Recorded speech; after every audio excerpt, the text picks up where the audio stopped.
Hi Sanjeev, how you doing?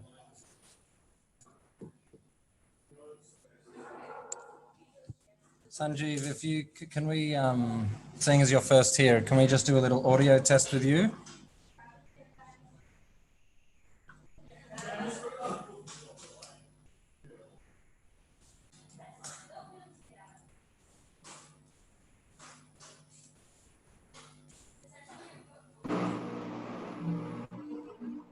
So, hey Sanjeev, how are you? Can you hear me? Yeah, I can hear you. Hello. Okay, great. And your audio is quite good. Just bear with us. We've got a few people here. Dietmar, Sanjeev, and Brad. Hello. And importantly for you, Sanjeev, Adele is here.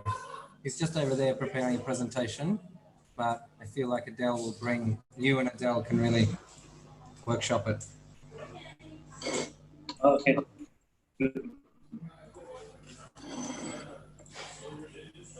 Cake? Yes, thank you. It's from IKEA. It's the IKEA. this guy. I love it. I can never get past IKEA. Cinnamon roll. $10. Exactly. Yeah. I never take the coffee though. Paper cups, nothing. That is why I come and steal it. Do you trip it or French fries? Actually, this is espresso. Oh wow. This is sophisticated. Very sophisticated. Via that And espresso. No. You built this bar? No. Michael and team of the hardware guys. This is the brand, I guess. That's Yeah. hey Adele. So it's not even. Sure. Yep, when you're ready.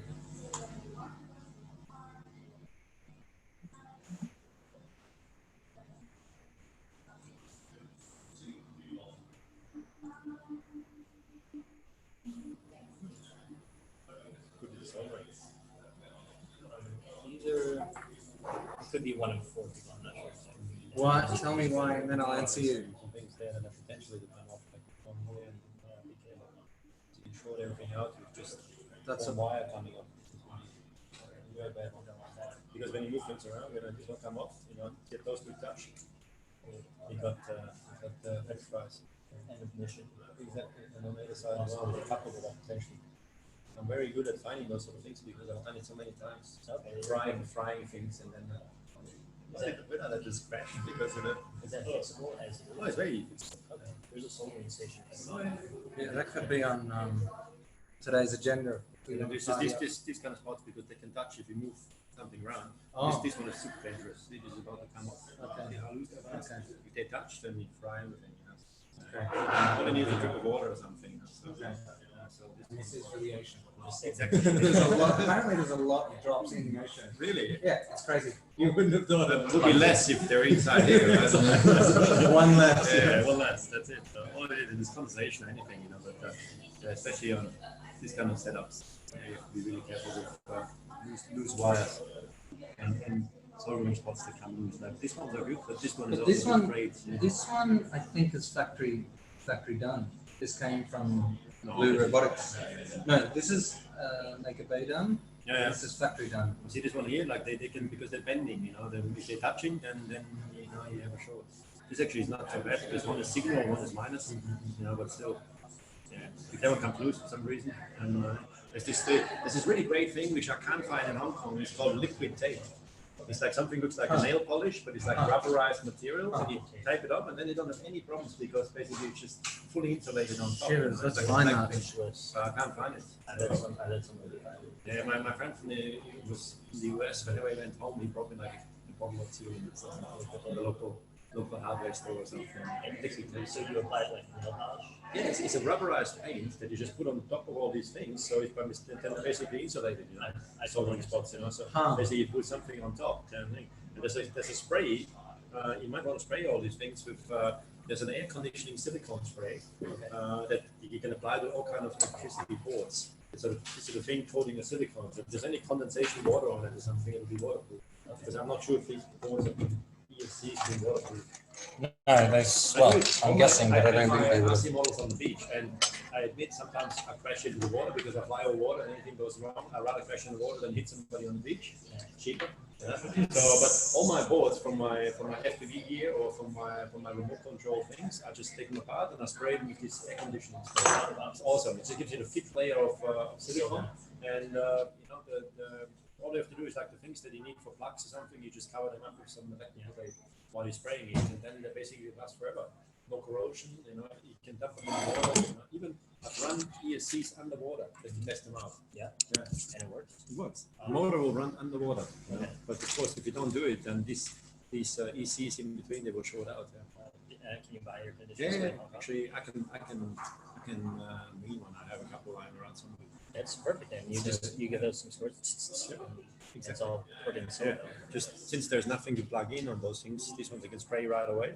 You know, and things like this you have to be careful. You know, you can open up, but it have to cover up all these ports. You don't want silicone on the pins, so that's kind of tricky. So this one, I guess. On the but this one is not.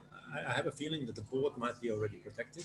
You know, inside. Inside, they should really. Check out this while we wait if you're on Sanjeev. That's very crucial. Yeah, one short out there. I sent a, I've been redoing the GitHub README page, and I explained much better the project. I mean, I had done the previous one, but it was rubbish. And while we wait for people, you can look at that. Yeah, I actually created a README for the AI page as well. I'm working on that. Just got that. Oh, fantastic. So It's just pretty basic right now. I'm building on it, but oh, great. Okay, Adele's here, so I might just go get Cesar and see if he wants to join. He's just in a room over there, and then we'll start. Matthew was the only other online person who was confirmed was Matthew. So I sent a link. I sent a little prompt in the WhatsApp group. We'll see if he comes. Otherwise, we'll start in 2.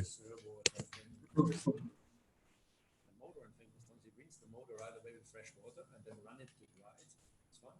So high level break any expensive parts. Usually just the servos, because the servos they're not waterproof.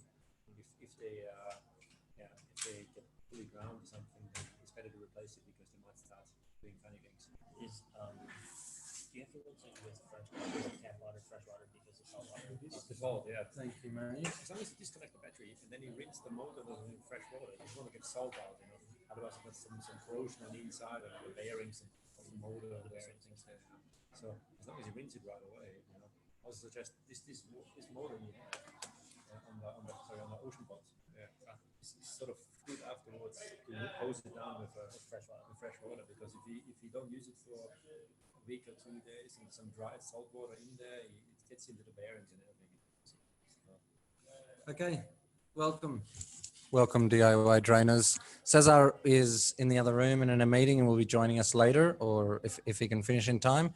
In the meantime, let's get started. And we have a slightly different group this week. So let's introduce Dietmar, because he's a newish member. Hi, I'm Dietmar. Hi, I'm Dietmar. Welcome aboard. What do you do?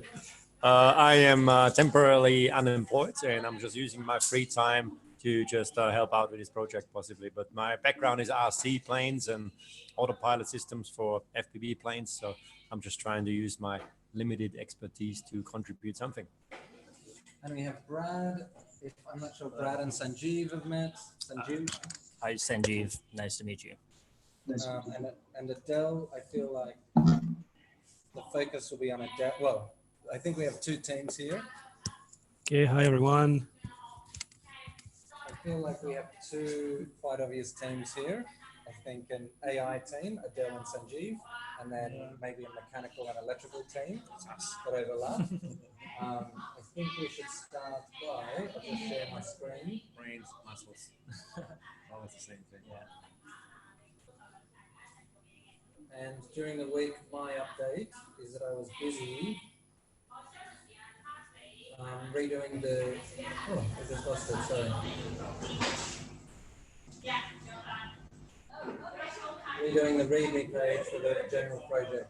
So here you can see, can you see my screen? Sharing the screen. You're sharing it with The people are. So you can read through this. I send you all the link, but you can read through this in your own time. It's a very colloquial, user-friendly description of what we're doing, how we're doing it, why we're doing it. It has a few illustrations there, focusing on teamwork, like these R&D events, R&D, social R&D. Yeah, so you guys can read through that. I've also been doing a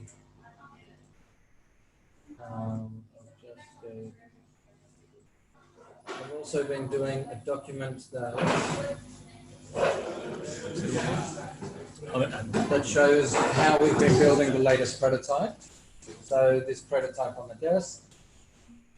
Sanjeev, I hope you're here soon and we can play with that. But I'm laying out the construction steps for anyone overseas or anyone in the Philippines if they want to make this particular one. I'm about halfway through this instruction manual sketch and making what we've currently got on the table. But we're just in between iterations because I feel like we haven't 100% finished what we've got on the table. That's my update for the week. And maybe I'll shoot over to Adele. Let me just connect the Zoom. Maybe I can show a few slides. Do you want to? I need to find the invite. Let me Maybe switch to someone else and I will be next. Okay. Hello. Hello. Maxine? Yes. Oh, great. Nice to meet you. I'm Maxine. Maxine, Dietmar, Brad, Adele. Maxine.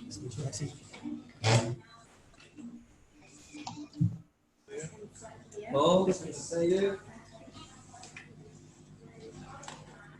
We just started, guys, and you two will have to fight over the last piece of cake. Or, as the designer, I could get really creative.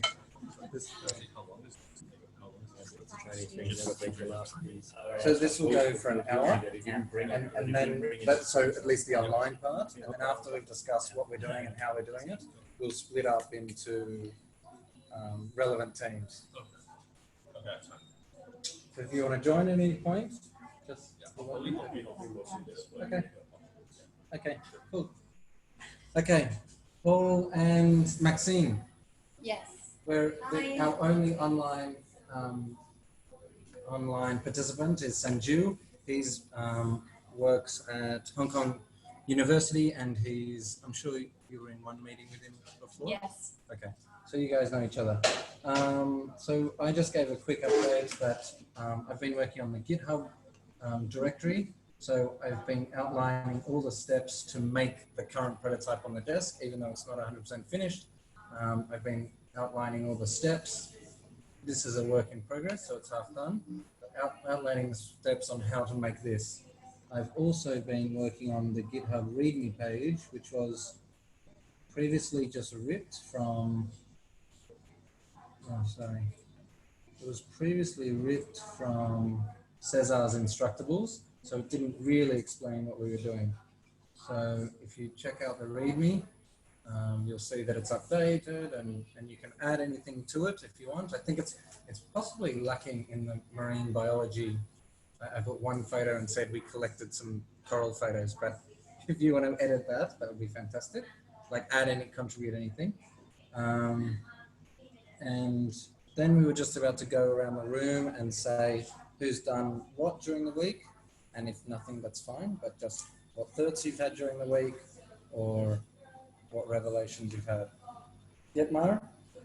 Okay, just looking at the prototype now, I think waterproofing is a big issue. There's some loose cables there that need some soldering redone, and also there's this air conditioning spray. There's like this thin silicone layer that we can spray the ESCs and some of the electronic parts. So if there's any condensation water in there, it's not going to short anything out.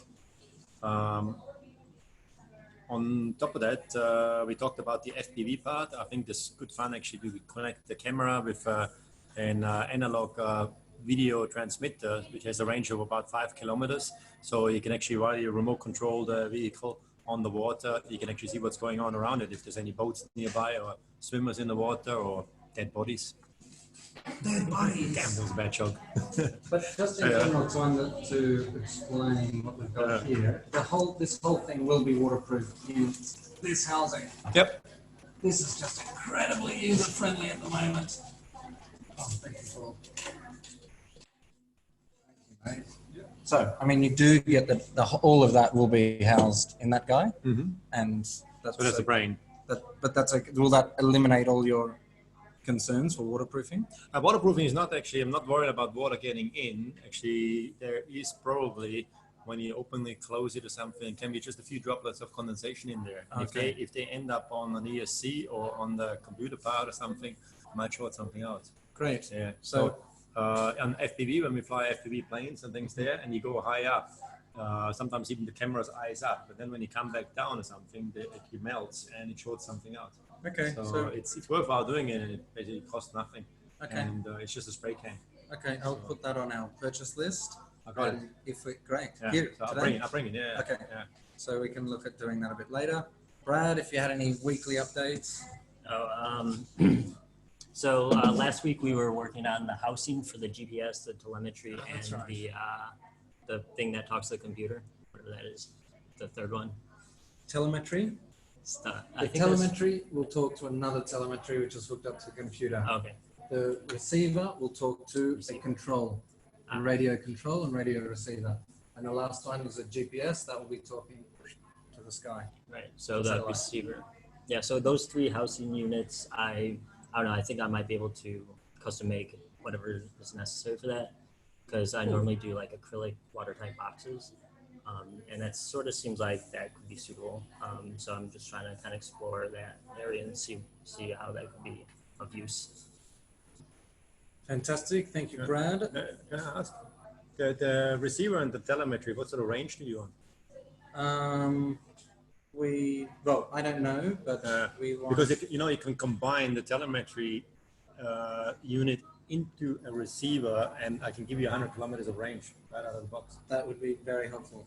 We would love to build that. We can use it on the next one, but this one can use this one. But if you really want to go offshore and try a bit longer or something, there is now a combination of the RC system via UHF that actually has the telemetry built into the receiver. So basically, you're eliminating one bit, and it goes all via. I think our main principle that we'll want to be RC controlling for 100 meters, 50 meters, 20 meters, and then autonomous. Yeah. So autonomous are probably the priority for the waypoint missions, but I'm sure you have experience with that as well. So we'd like to tap into that. Just simplifying. You can put away with one of the parts, and it'll do it for much longer range than this one. Only good for about 1.5 to 2 kilometers. They're the good ideas we want brought to the table. Thank you, dear Mara. Do we want to? Yeah, I can make an update. I'm just going to share my screen quickly to show a bit what I have been working on these past days. Get this. This is where you come in, Sanjeev. Oh, sorry, I forgot to enable screen sharing here. So, okay.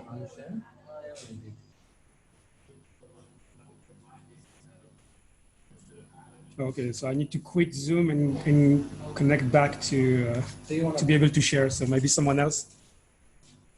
Maxine? Maxine? Yeah, I don't have any. Weekly update. I don't have any update. I only know Phil. He uploaded the photos. I don't know if you have seen them. The photos of corals. Sanjeev, have you seen it?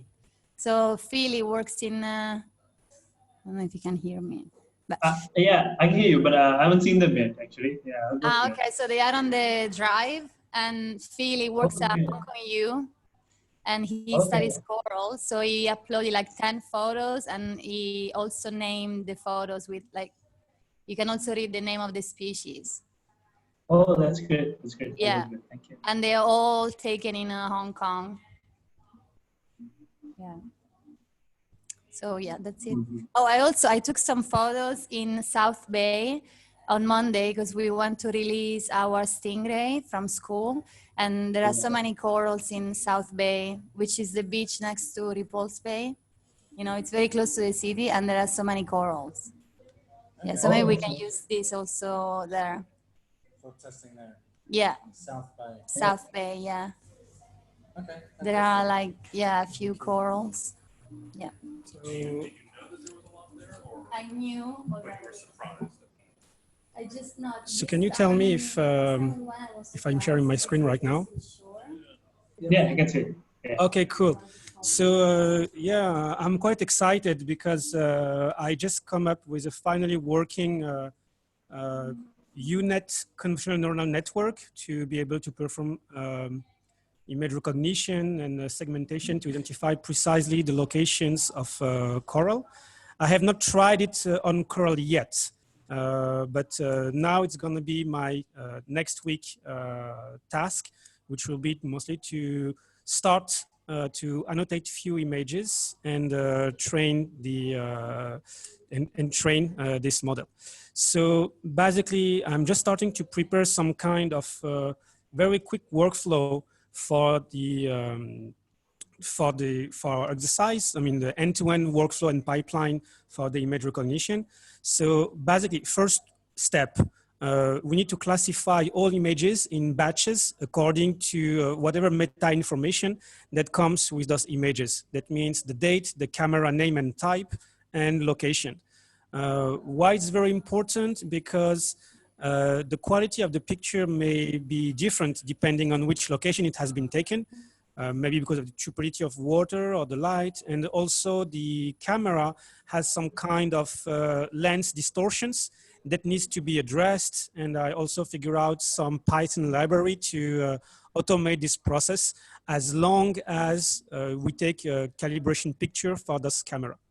So this being done and classified, and later on in the future, once we have a few camera calibrated, this could be automated as well.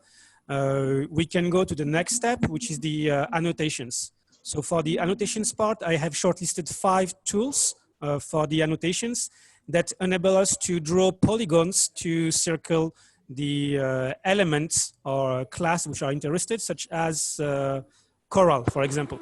So I have estimated about 1 minute per images. So basically the way it works, we simply click on the polygon to build it. We click around the coral that we identify. We press enter, done. The image is annotated. And then on the bottom, we can just type whatever class that matters to us. So for the moment, I have the very simple model. I just put one class, but this is a multi-class classifier. So basically, when we want to add more species of coral, that should work as well. It only required to train and to annotate some images. So I believe that 100 images should be okay to start training the convolutional neural network. But probably we need more to be able to perform more tests. So I found that maybe 1,000 images, so a workshop with 10 people, we should be able to come up with this in about 2 hours. So circle the image and annotate. And yes.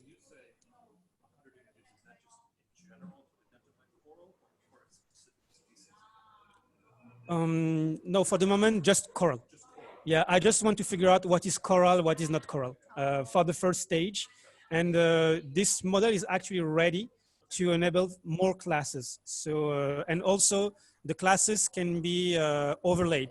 So that means that we can say that something is a coral, and we can also classify the polygon as being another class as well. So like the name. I'm not able to do that. I can only barely find out which is not a coral compared to a rock sometimes, but this will be the idea. So once we have this, we have a file. So I put it on the right side of the screen, which is a JSON format. So this file simply contains the name of the picture, its size, the different regions that have been identified as polygon. It also contains the information of each point of the polygon and the asset class, which is coral for the moment. What is interesting with this polygon is that the model that we've built is able to rasterize polygon. That means converts those polygon into a mask for the picture so that we can isolate just coral to teach the neural network how to recognize what's coral. So the model is a unit convolutional neural network. It shows some promising results.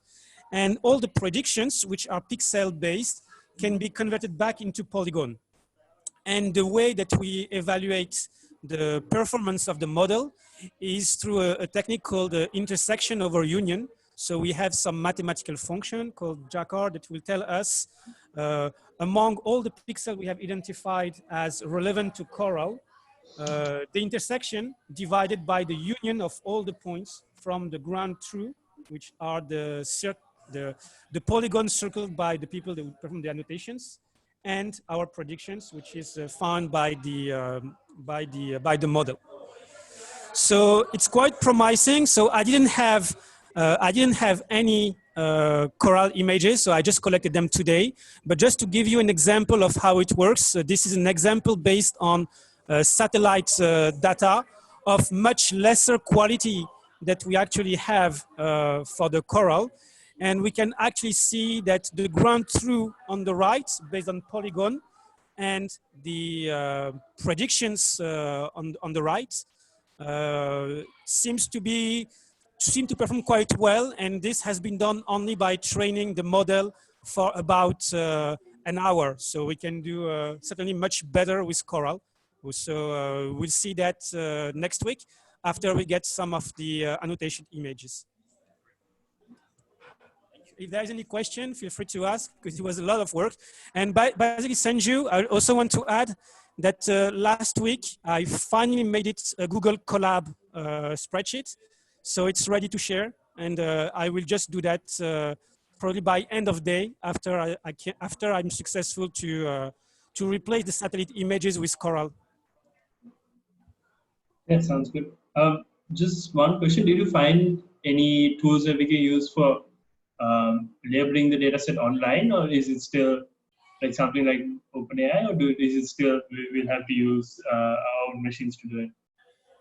Yeah, I'm sorry, there's a bit of background noise, so I'm not sure exactly what you asked. Maybe you caught what you said? I asked if you found any online tools for annotating the corals for UNet. Yes, yes. The tool I found, I mean, there is one tool which is just an HTML page.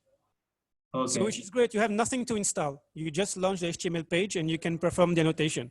This is great. So this will work. To be honest, it's less intuitive than the IBM Annotations website that you presented to me, but at least we can do polygon. So I expect better accuracy than drawing rectangle. So this I will share, absolutely no problem. And this page, you can just do it online, or you can download it on your machine. You don't have to install, you just have to unzip and open the HTML page. Okay. And yeah, as I said, the output is a JSON file.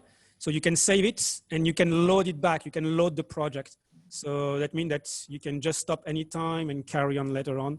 So this should be okay. Okay.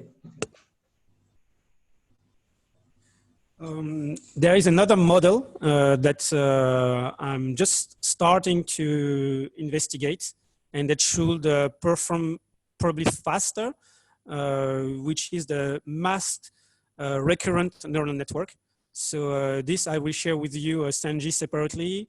I'm just starting on it, so it's a big green field, but I found a lot of code that enable that. So I propose that we first start with this model, because I believe it will be a workable model, maybe not perfect, and then we can see if we can further improve the model with or change it. Sounds good. Okay, next. I'm sorry I missed part of that presentation. I'll do it again for you. I asked these guys to go upstairs. To go up. Yeah. So just to recap in a nutshell, we just need to do some workshop just to perform annotation. So we have one tool, doesn't need installation. And if we have few people together that can help to do the annotation, I think that in 10 people in 2 hours should be able to annotate 1,000 images. And do all of those people need to have your skill set? Or no, just drones, just robots? just click around Coral. But I could have my son do it. But you could teach us that, whatever program. Yeah, you're yeah. I using, will teach it the first hour of the workshop. I will teach it, and then 1 hour and a half of just remaining, everybody will do it, and that's it. okay. I have a question. If those 10 people, they need to know how to identify the rock from the coral, right? Yes. Yeah. So probably need someone to help them do it, because there are a lot of of images without coral. Yeah. And for the few that have coral, sometimes it's a bit blurry, so it's not always very clear. So And we prefer to have the most complete set of different kind of images, whether it's a zoom or from far or like a lot of turbidity or very clear, just to be able to stress a little bit the model. Yeah. So that's also why at some point it will be important to classify the images per camera, I have no choice, but also per date and location where we took it. Okay. Because probably the model will behave differently depending on the location. So in terms of accuracy, Yeah. there's something we need to check. So does that mean, related to your question, does that mean? Yeah, we need support. need We to need be in the someone room. to help during the workshop, to help people identify the coral. So if I see something and I say, is it a rock or a coral? I'm not sure. I can ask this person, and she or he will confirm this is coral, and then I can just like circle the polygon around it. I mean, You initially said your son could do this, but No, could you my explain son, it my more? It sounds son like can an do the expert. circle, Yeah. can draw the polygon, Through the polygon. but the probably drawing. not figure out what is Yeah, coral. but it's like I can show you once I show you a few photos, then it's easy to understand. Yes. It's easy to know, to learn how to see that it's a coral, it's not a rock. Yeah, to differentiate between. Yeah, that's exactly what we coral and need. a rock. For this kind of stuff, what's an acceptable error? 3%. Error rate. Oh, Just to see I if don't it's a know, that's coral okay. or a rock. If I identify 100 images, do I need to and have you're all of them wrong correct? 3% of the time. For example, Oh, I don't know. here for me, this part here is a coral. I'm pretty sure it is small here, I see. but you need to zoom. Yeah, part it here. looks like It it. looks like coral. So what I will do, I will just come here and start to draw around it, something like that. It's not perfect. It's not the best tool, but it's just HTML, doesn't require installation. So that's why I like it. And then press enter, done. Once enter, I can go here, annotate coral. So basically it should take less than half an hour for everybody just to open this page, load, share, divide the number of images we want to tackle. And once this is done, so you can save. So Maybe here, project this one, small one. save. Here it's saved in a file. At any time we can save, and we can save in a file, and then we can go to the next image. And here we have some coral here, some coral here, some coral here, a bit everywhere. It's not very clear. So I didn't make any pre-processing on this picture. So I'm pretty sure that if we help with some color saturation, and again, this we can do it automatically. We don't need to do it. I'm pretty sure that this can highlight the orange or red nature of the coral to help make it more obvious. Do you think it's coral or algae? Yeah, I was looking at that. Can you zoom? Not much, but you can try. That's a coral. That's a coral. Yeah, Okay, that's but a another Pavona. species. Okay, so Yeah. we need you. So, Okay, yeah, I can but help do you. we need before, so let's say this workshop was next Saturday. Well, let's just say it's next Saturday, but before we do it, we would make sure that we'd have enough people in the room, a coral expert in the room. everyone Whatever. had this- If there is not 10 people, I will do it alone, and we'll have only 100 pictures. But let's try and maximize it. So if it's not this weekend, it's next weekend. The But more what we else- have, the better. What else do we need before that workshop for it to go well? So For we need people to example, come with a laptop. laptops. Any kind of laptop doesn't matter because this is HTML.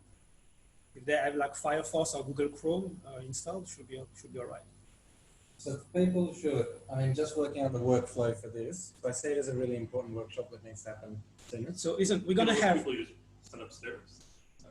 Yeah. It's a bunch of people. The Hong Kong, would that be viable? The young Hong Kongers to be. I'll do your side. Yeah, they can. So it's just They can about manpower and labor. Yeah, just manpower. So everyone needs a laptop. Everyone needs to watch this video, the video you just gave.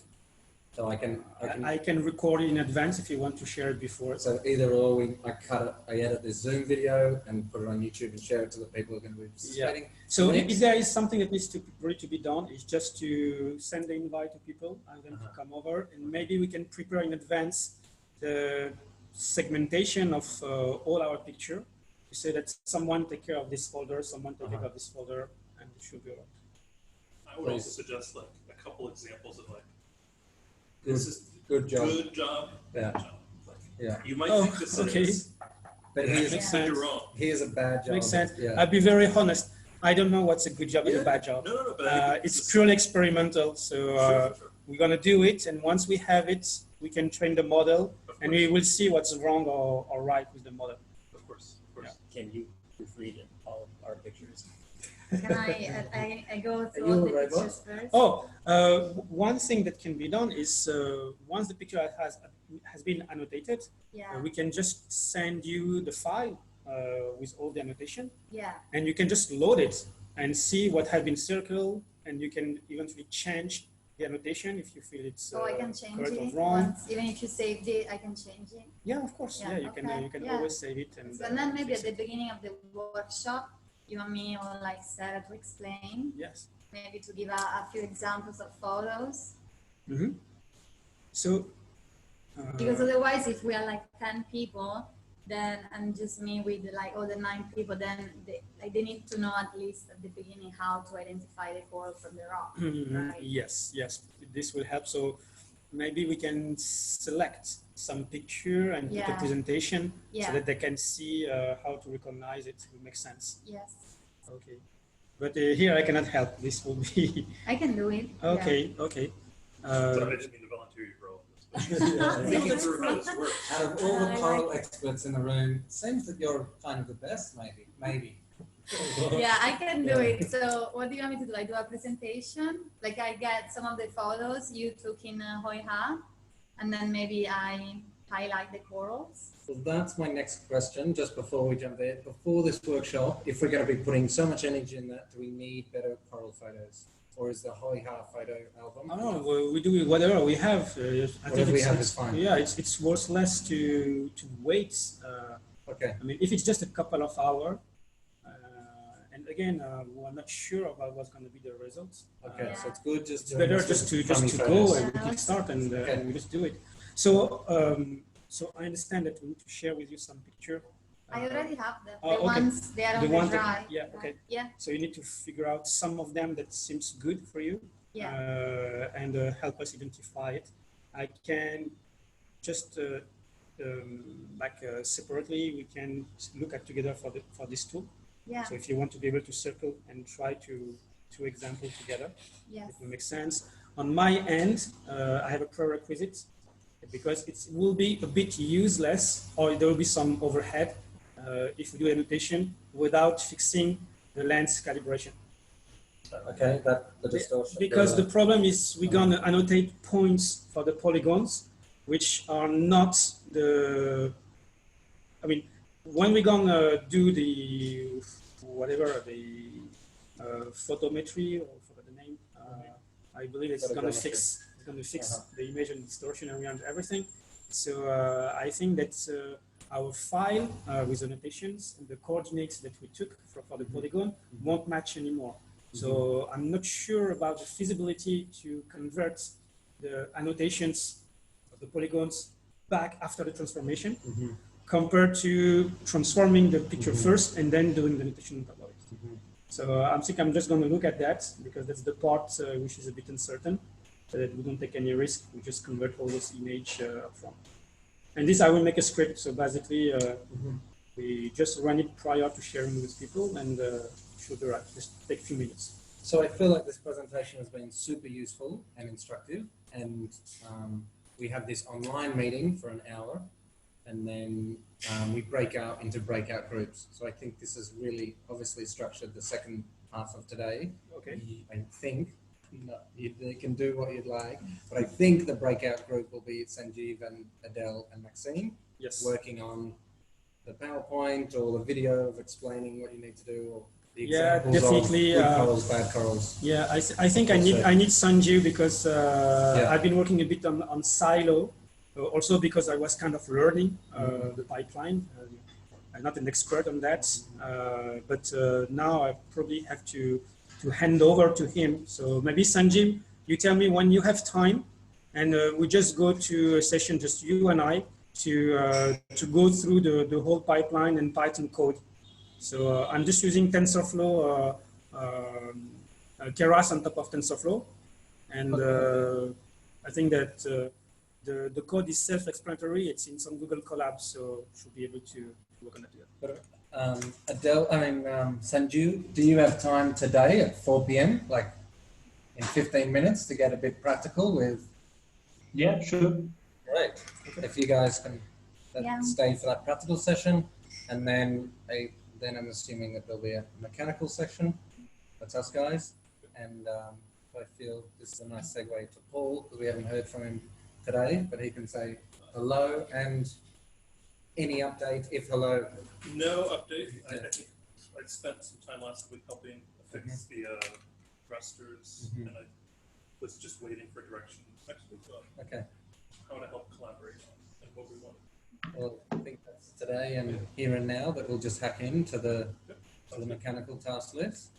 And so, I mean, sorry if it feels like I'm rushing. I just want to make sure that the talking part we gets sort of quarantined,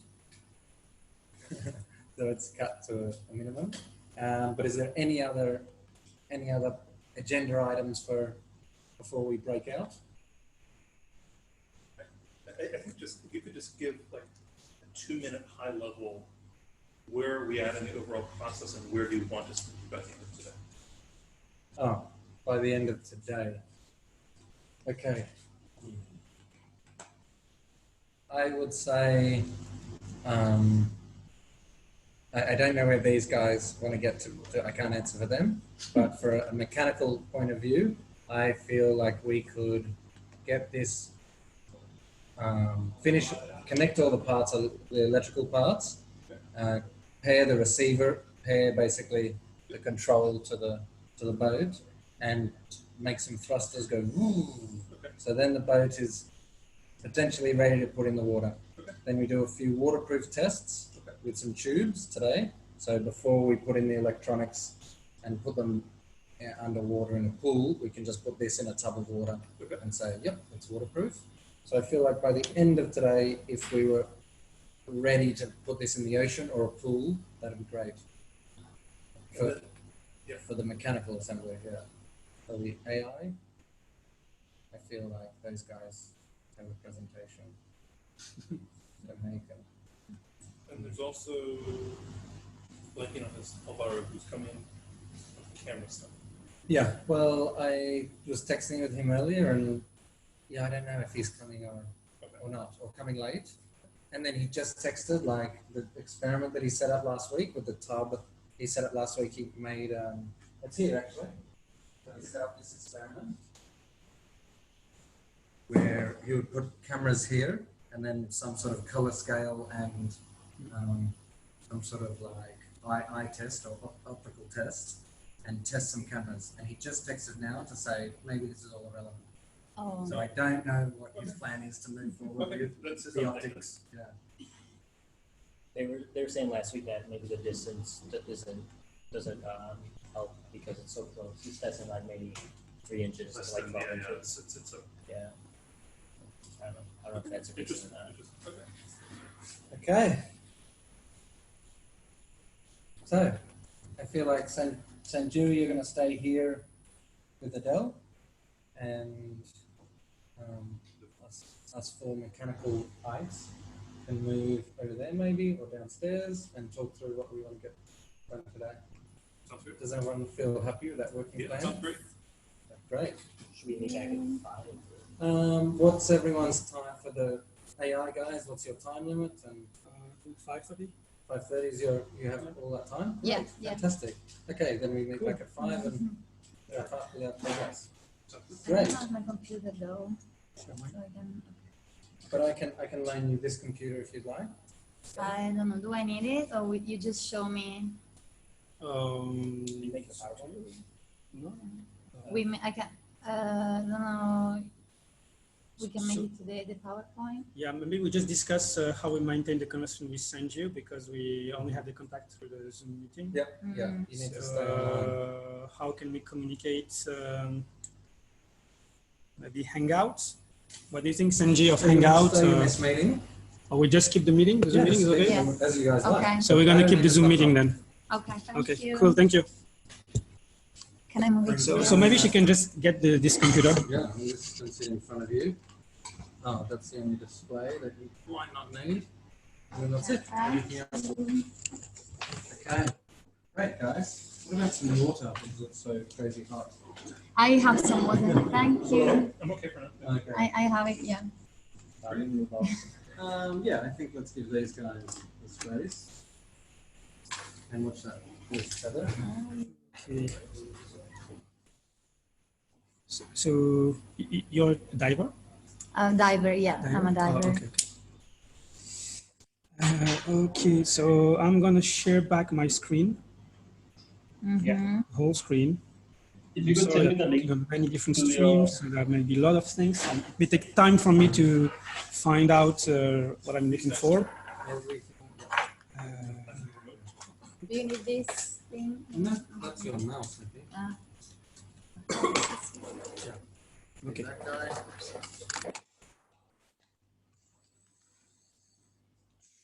Super productive, guys. Yeah. It's feeling, Yeah, there is. Yeah. The project is moving. So Sanjay, I imagine you already have the images, right, for the picture? You have the Google Drive? Yes. Okay, Yeah. because I just had it today. So I'm going to connect it quickly.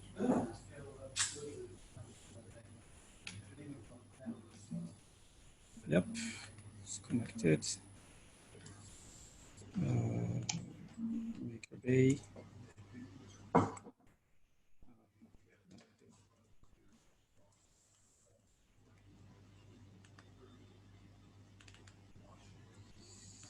Okay.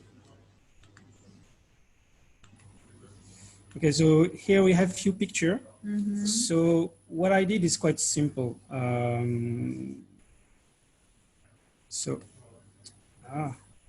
Too big. Okay.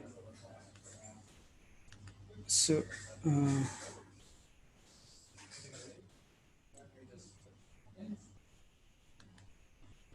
okay. So here it is, so open source project.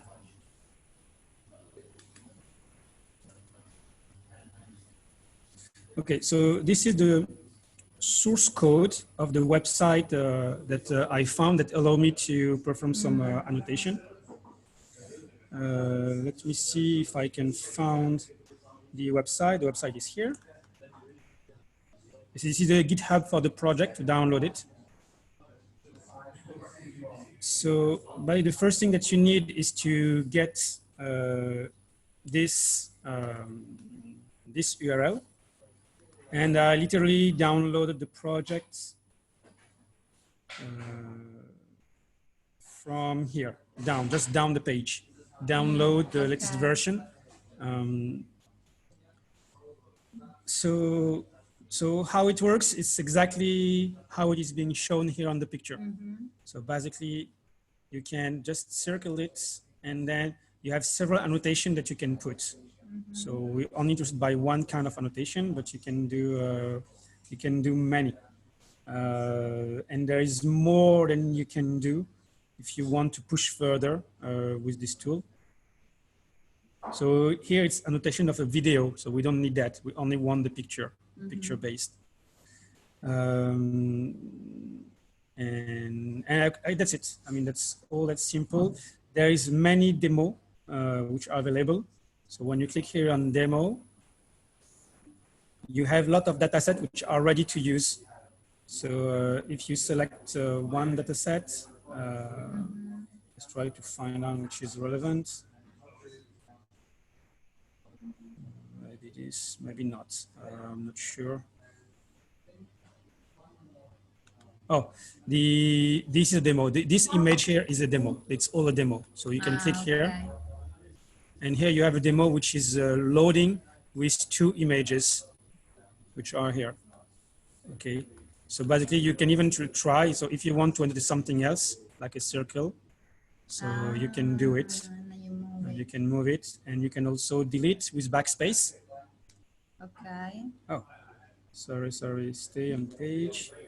Maybe backspace. Oh, I don't know what's happening. Okay, so here you can click this tool to annotate, and you can start to draw a polygon. Okay, and when you finish, after the last click, you press, because you have this, you need to press enter. Yeah. Done. Once you have this, you click on it. I'm sorry. So once you have tapped enter, it's selected. And when selected, you click on it and you can just name it bird, human, cap, or not defined. So is it a bird? Yeah. Unknown. So here it's categorized as unknown. I can add more attributes. So here, for example, let's type coral plus. Okay. So you can even write the species there. I think so. Okay. So if I draw something and not happy, normally I just press the backspace. Now it works, but it works better when you download the page. Escape. Here, I just select it. And well, I don't have Coral. I need to figure out how it works. I don't know it very well. Maybe you have to write it. Yes, maybe. Maybe the computer gives you the option. Yeah, so here are all the shortcuts that works for this website. Okay, so here I'm going to send you, I'm going to prepare an email. I'm going to get your email to share this with you. Yeah. Control Like I'll give you my personal email. It works for me. Yeah. So. If you prefer, we can have a separate chat on WhatsApp. It's up to you. Also, yeah, we can do it. What do you prefer, Sanjay? Do you prefer WhatsApp or email? Is it, can I think WhatsApp. Can you hear us, Sanjay? We cannot hear you, Sanjay. Maybe you're. Hello. Yeah. Maybe you're mute. Hello. It's here. It's Hello. mute.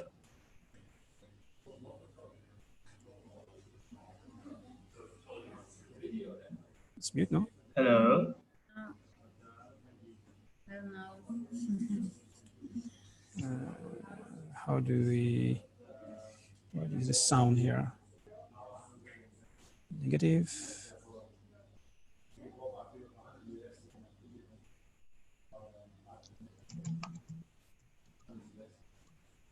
Sanjay, can you try to speak? Hello. Yeah, we can hear you now. Yeah, cool. Okay. Yeah, I think I prefer WhatsApp actually. It will be easier for us to communicate. It's easier. Okay, so I'm gonna do. It's okay. So.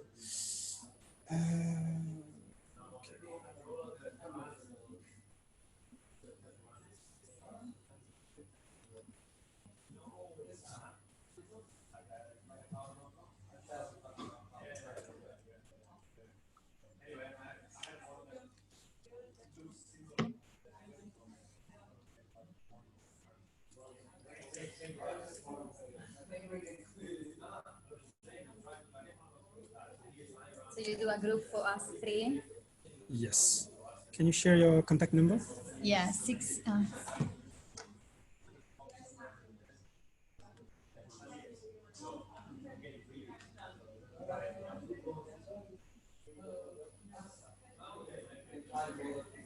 Okay, Maxine. Okay, done. So new group.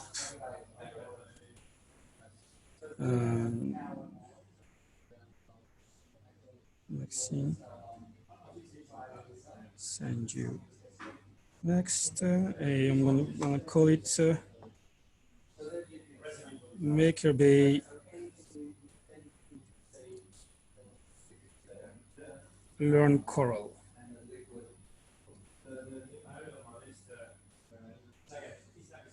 Okay, so groups created.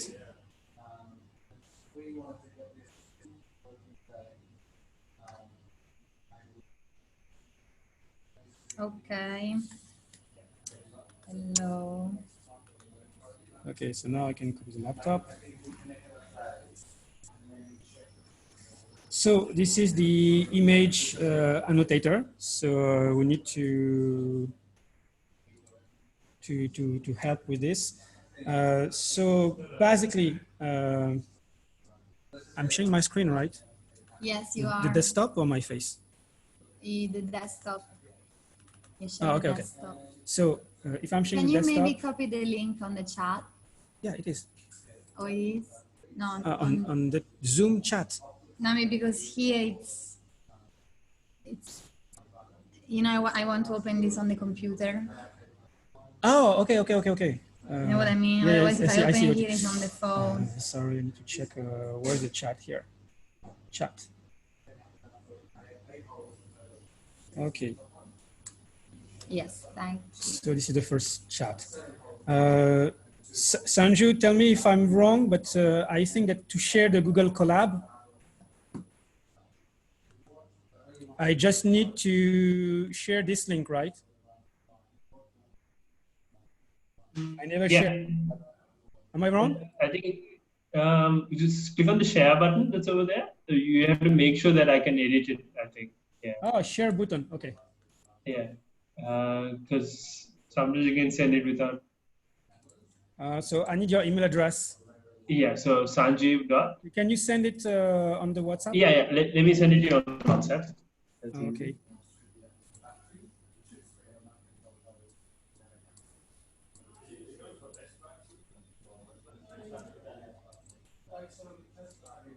I'm going to share the Google Colab as well. Yeah, okay. So might not be very useful now, but we're going to prepare some like visualization to further check. Okay. So it would be good.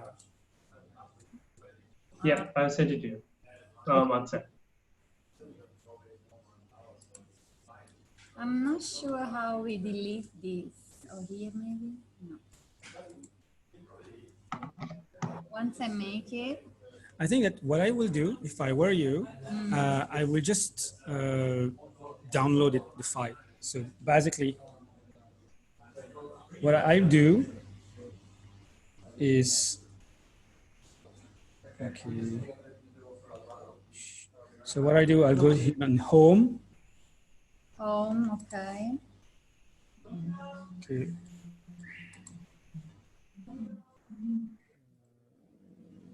Not on the demo.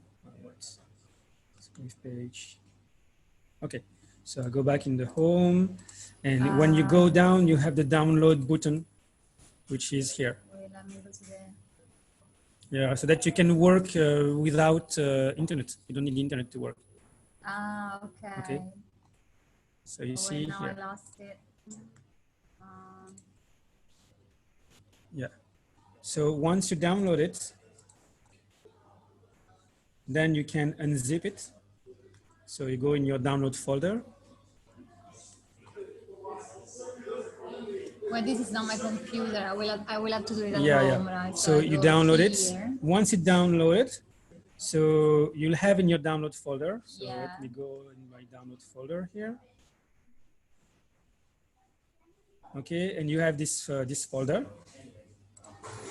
And in this folder, you have the demo, which is here for the face, the demo for the one that you're trying, and you have without any demo. So if you want to try directly here. So what I did, I just click here. I just double click here. So here I have no project open, but I can load my project that I have saved. So if I go on load, so if I click on load and download, yeah. So here I have the project.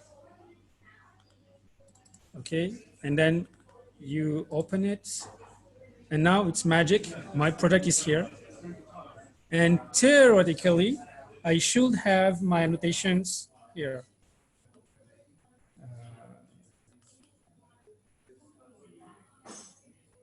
Well, I'm not watching my pictures. Okay.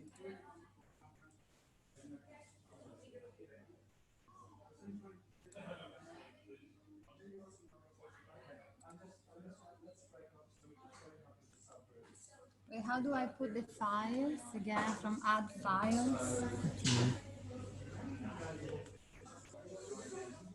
Sorry. Just a You're moment. like, Let me try again.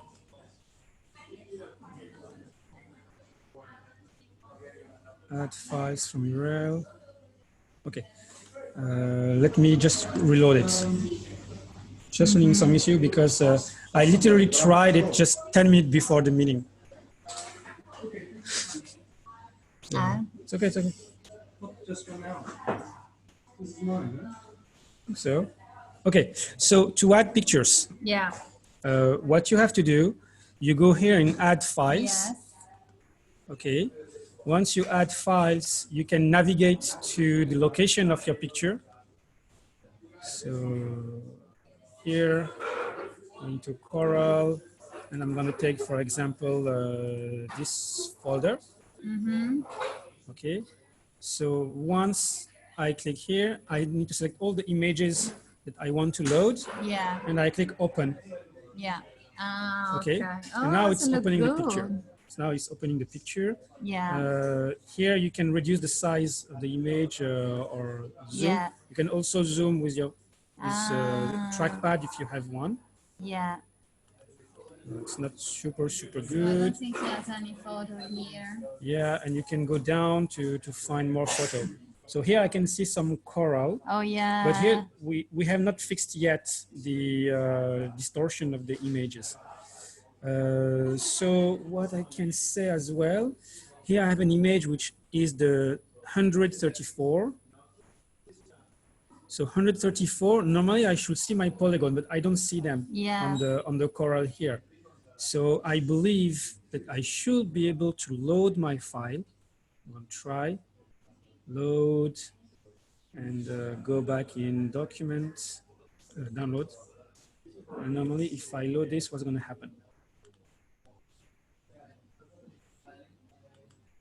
And no. Okay.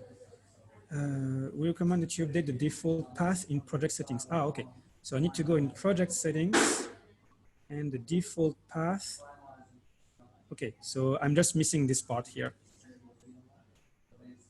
So when you cannot see the images, you need to figure out the location of your images and copy the path. So here, I'm not going to do like that.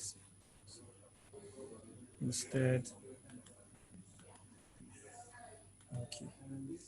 So CD.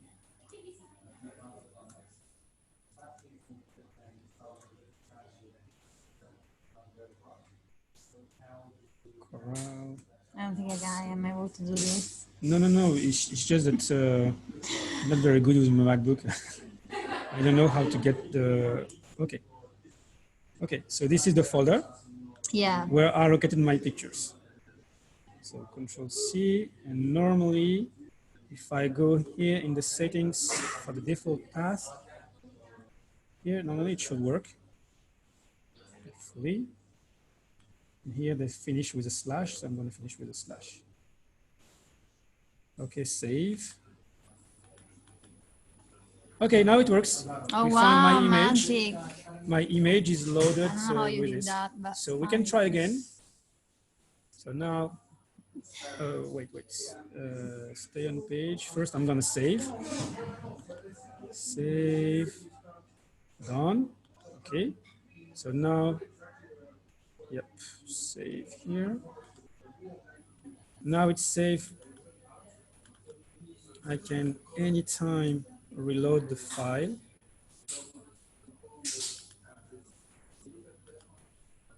Okay, and I just need to do load and normally load my project, and I should get the image, and annotation should be here. Oh yeah. Okay. So can you share that project with me? Yeah, I can share the project, but this is basically just a text file. So this project, you I will mean, see here. if you do like, You will see here, it's just a text file. So basically, it doesn't matter. We don't really need to share. You can just like select your own images and generate this file with only your images. And I can do the same. Yeah. It If shouldn't I be a share problem. this file, I can share this file with you. I can share this file with you. But then you need to change in the settings, the project path to point to the location of your picture. Otherwise, nothing will show up here. Okay. So here,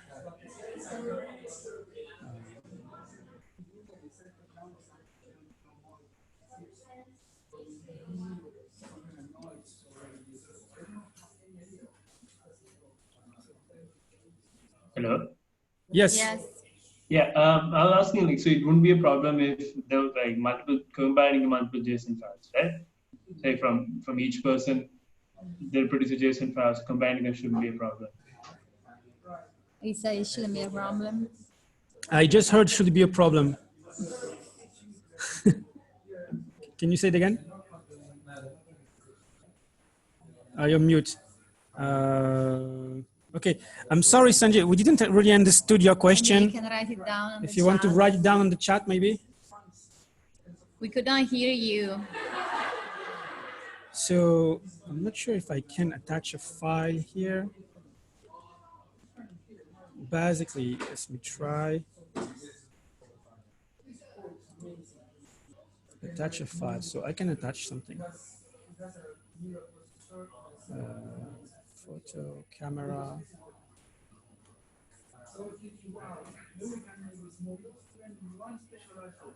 Yep, I can share.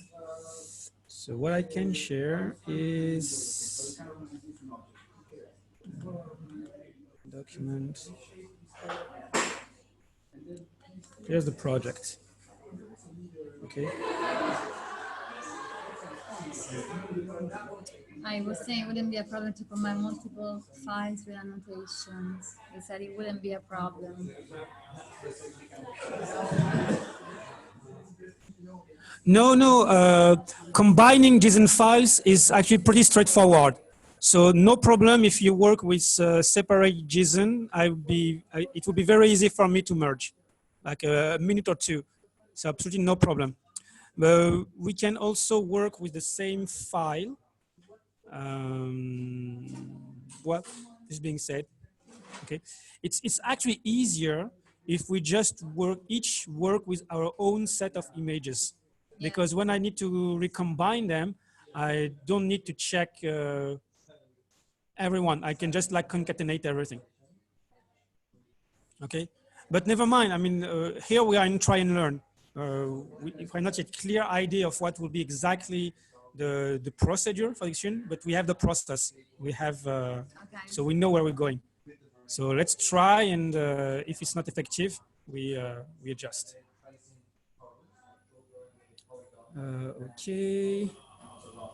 Okay, so there is many other tools. There is tools which are native to Mac. So if you have a Mac, you'll be probably more happy with this other tool, much more user-friendly. But this tool does the job and doesn't need installation, so anybody can use it. So I propose that you just stick with this solution to start with. Okay,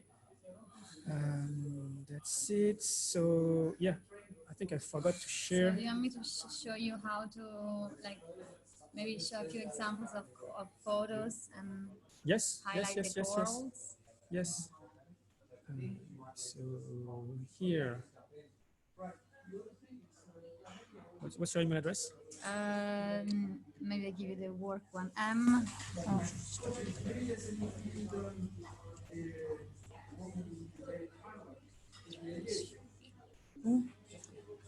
Ay.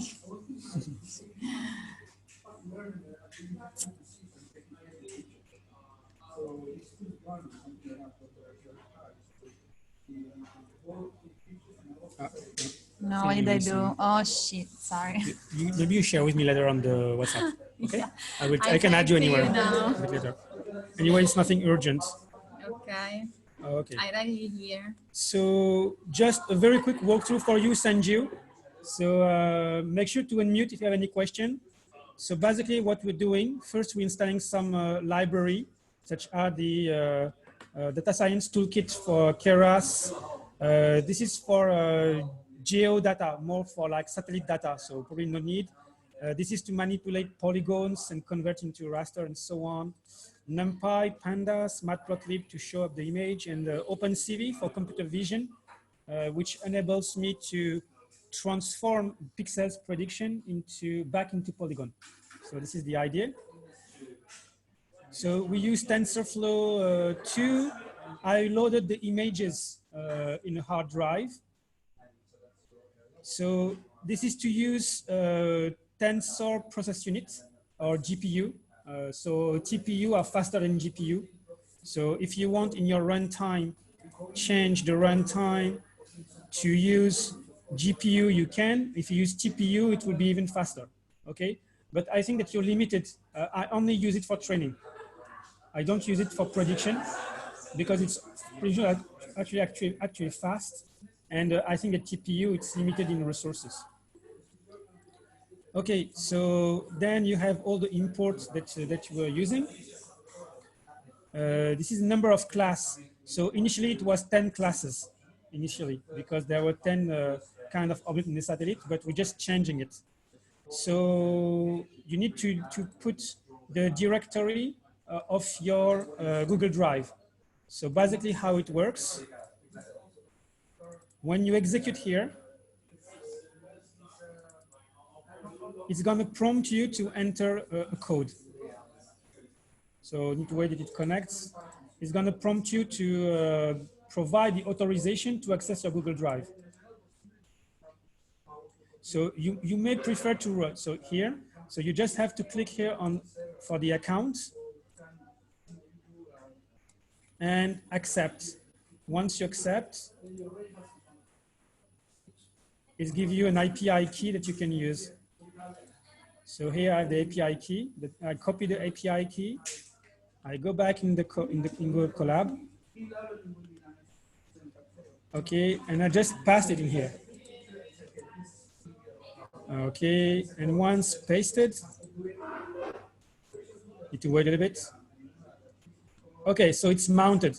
So if it's mounted, I have now access to my Google Drive, and I can access the data set,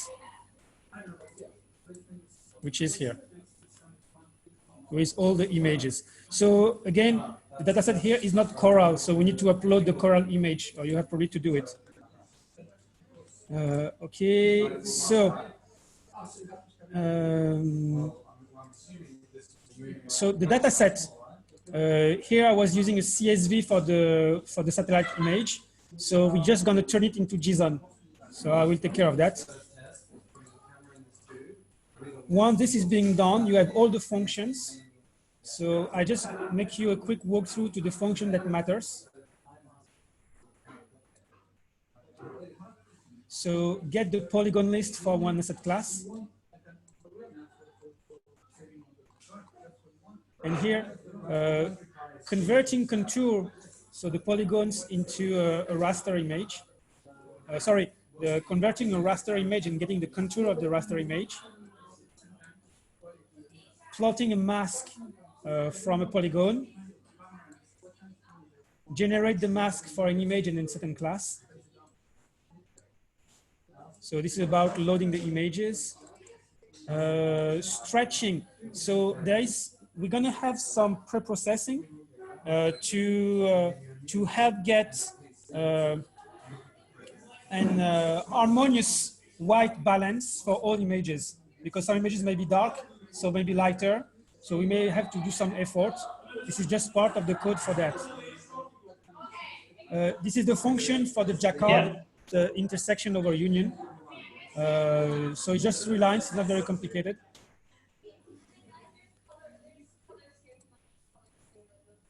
Okay, so for the training, what we do we paste together all images for the training set, and we're going to extract patches of size of shape 160 per 160 times 3 channels. So 160 times 160 pixels and 3 channels for RGB. So this function will get random patches of 160 per 160 pixels. So the 160 is actually the variable ISZ for image size. So you can change it. If you want to do 300 times 300, you can do it. No problem. It's a variable. Same for the number of class. At the moment we're speaking, we have only 1 class. But if you want more, the model still works. Okay, so what we will do then, after we have stick all the images with one another, we're going to create patches for testing and patches for training among all the images that have been loaded. And we're going to store all those patches into NumPy objects. So NumPy object is just a way to represent in a multidimensional matrix those images. So then we have the model. So the model, I told you, it's a UNet CNN, so convolutional neural network. Why a unit? Because it enables to perform image recognition. So we can recognize whether a certain class exists in the image, but we can also precisely locate it with the unit, which is kind of V-shape. So there is the down samples to create several levels of features to identify, and up sampling to be able to identify where it is, because classical deep neural network will only tells you that an image is an asset class, or an asset class is in the image, but it won't tell you where. However, what we want is to precisely identify the pixels that belongs to the coral. So here we're using Keras. So we have here 2 levels of convolution and then max pooling to downsample, downsize, and we do several times this kind of operation. And then we do the upsampling. At the end, what we have in output, we have a final shape of more than 512 features of I think 8 by 8 pixels or 16 by 16. I'm not very sure. I can't recall. And we pass on the number of classes. So here we should have just 1 class at the moment we're speaking, but we can extend later on. Okay, so this function is to calculate the Jacquard, so the intersection over union, to evaluate the performance of the model. And we're gonna call this function after each epoch when we try to train and fit the model to until the moment we have the best fitting.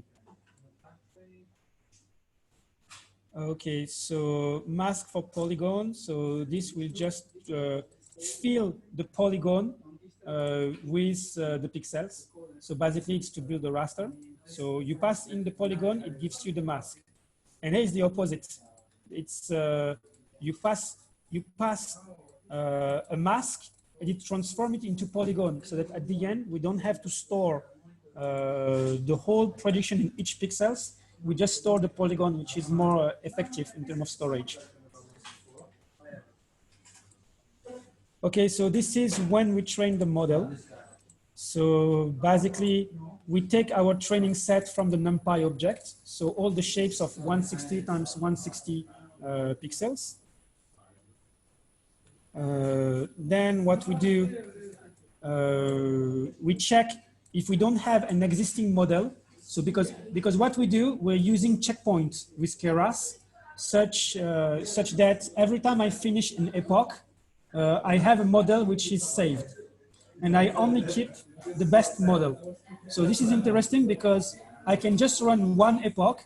I have a model, and then all the weights will be saved. All the weights, I mean, the weights and biases, all the parameters of my model will be saved in a file. And this file, I put it on, I name it with unit, the number of class, and then the Jacquard score, so that I can only keep the best.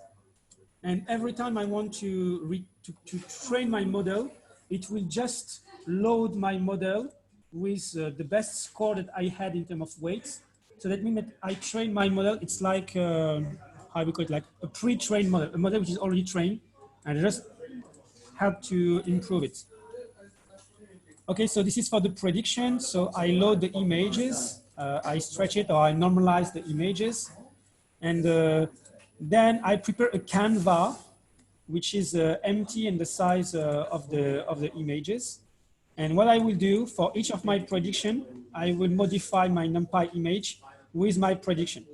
So one thing which is interested is that you can pass it on. So here it's commented, but you can pass it a threshold vector for each asset class. So here the vector, it's 10 asset class.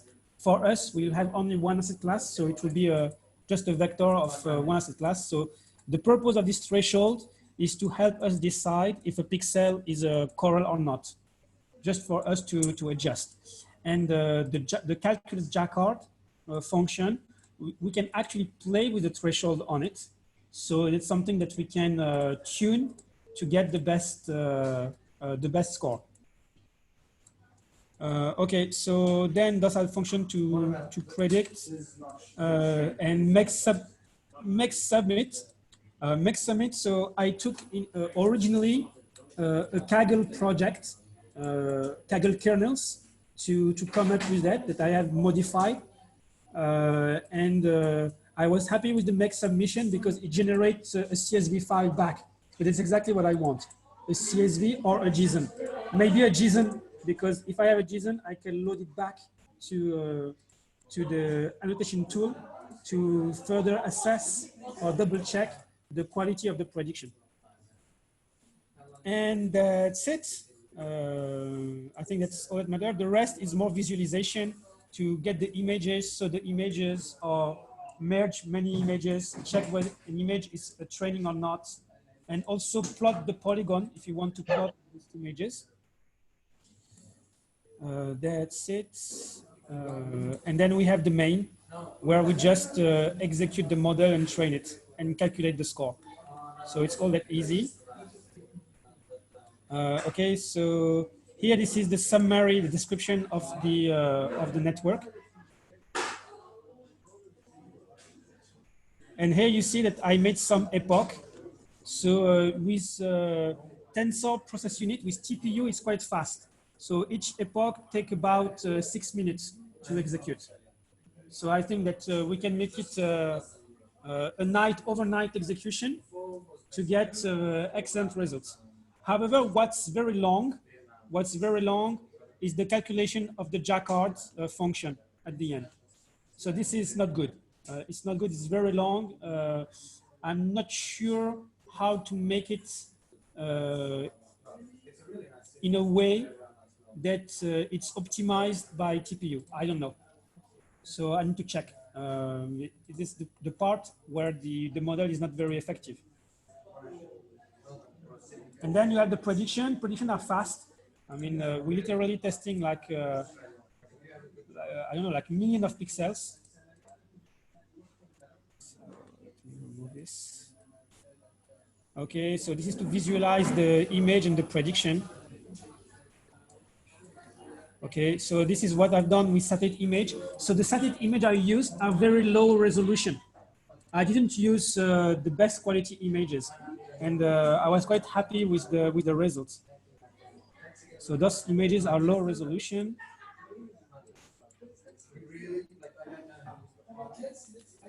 Okay, okay, and that's it. And once you test the images,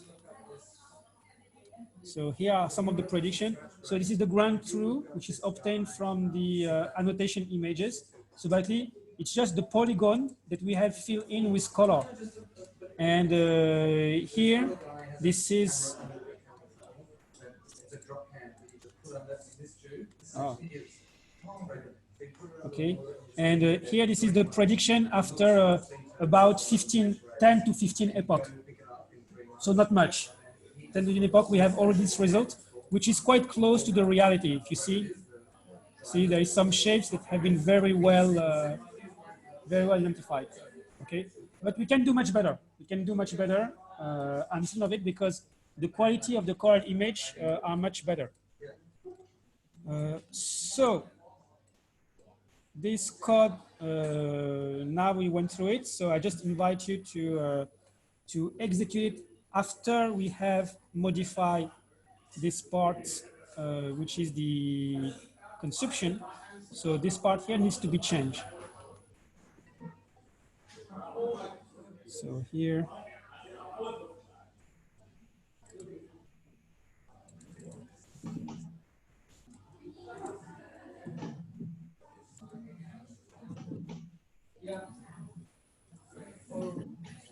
CSV to JSON. Okay. And I think that's it. Okay, so Sanjay, do you have any questions so far? Can you hear me? Yes. Okay, so yeah, I think I understood what was going on.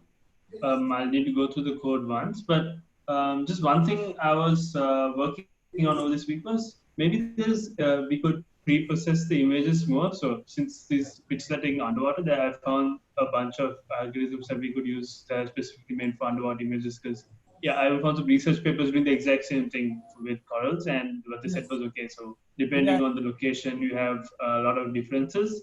So yeah, so that's something I'm working on.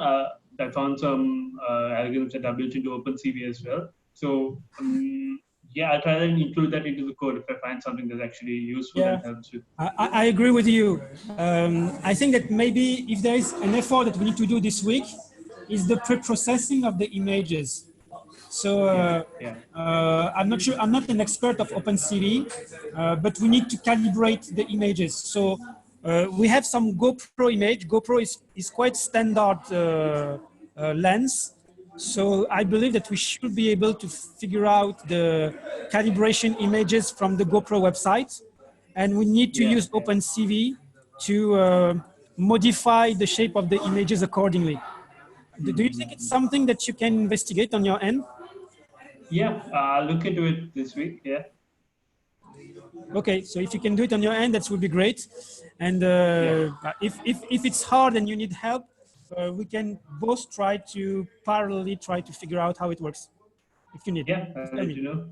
Yeah. Okay, so you have my WhatsApp. You just ping me whenever you need. Yeah, sure. Okay, so so the OpenCV to calibrate the image and fix the lens distortion is one field. The second field is the saturation of the images. Yeah. I don't have experience in saturation of coral images. Maybe you have, Maxime. Maybe you know what kind of saturation parameters we should change for a water picture and the water picture. No? Okay. I only know, like, no, I don't know anything about that, but like, can you remove maybe the green, you know? Yes, that's the purpose. That's why we want to do the saturation. I don't know how to do it, sorry. Okay, so so Sanjay, we have a second area we need to investigate is how to increase the saturation to remove a bit of the green that is on the picture. I have a call. Just let me. I'm coming back in a minute. Yeah, sure.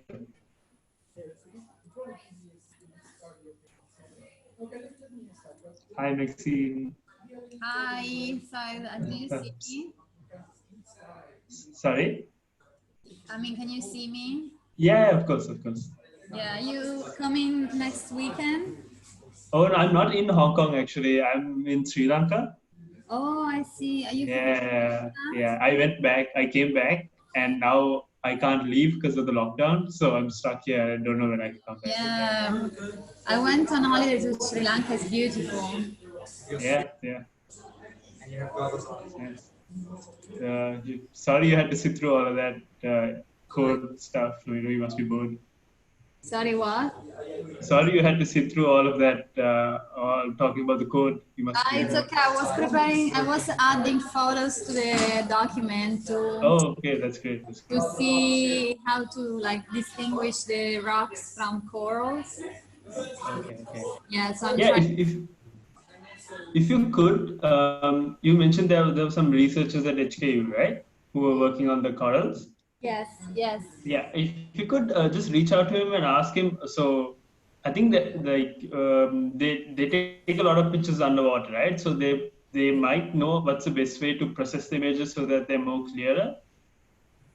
Oh yeah, that's true. I can ask him. Yeah, definitely. I will ask him. Yeah, that would be great. Thank you. You're welcome. Yeah, give me a good idea. I can ask Phil, the guy who works at Hong Kong U. Maybe he knows how to process the photos. Because he he always takes photos of corals. Yes, yes. So what we want to achieve is first to understand which parameter is changing. So there'll be many things. He can, for example, so add the saturation or make the colors more warm. He may change the white balance. I need to understand how to normalize the white balance on all the picture. Yeah. Once this is done and we know which settings is changing, we can automate. So I can see with OpenCV or whatever or Python how we can process image to do the same. Yeah, okay, I will ask him, yeah. And if cannot do it in Python, we can do it with like Image Magic, which is a Linux library. So I'm very confident we can do it. We just need to understand which settings to change. Yeah. Okay, cool. Okay. When do you think you can ask him to? I can ask him now, actually. Okay, I think it would be a good maybe time. you can tell me how to ask better. Wait. I think that best would be to send him the coral image, send him one sample, and ask him how would you fix it, what will you change in your workflow to make it look better. Yeah, I can ask him now. To help us highlight the coral and the red or remove the green.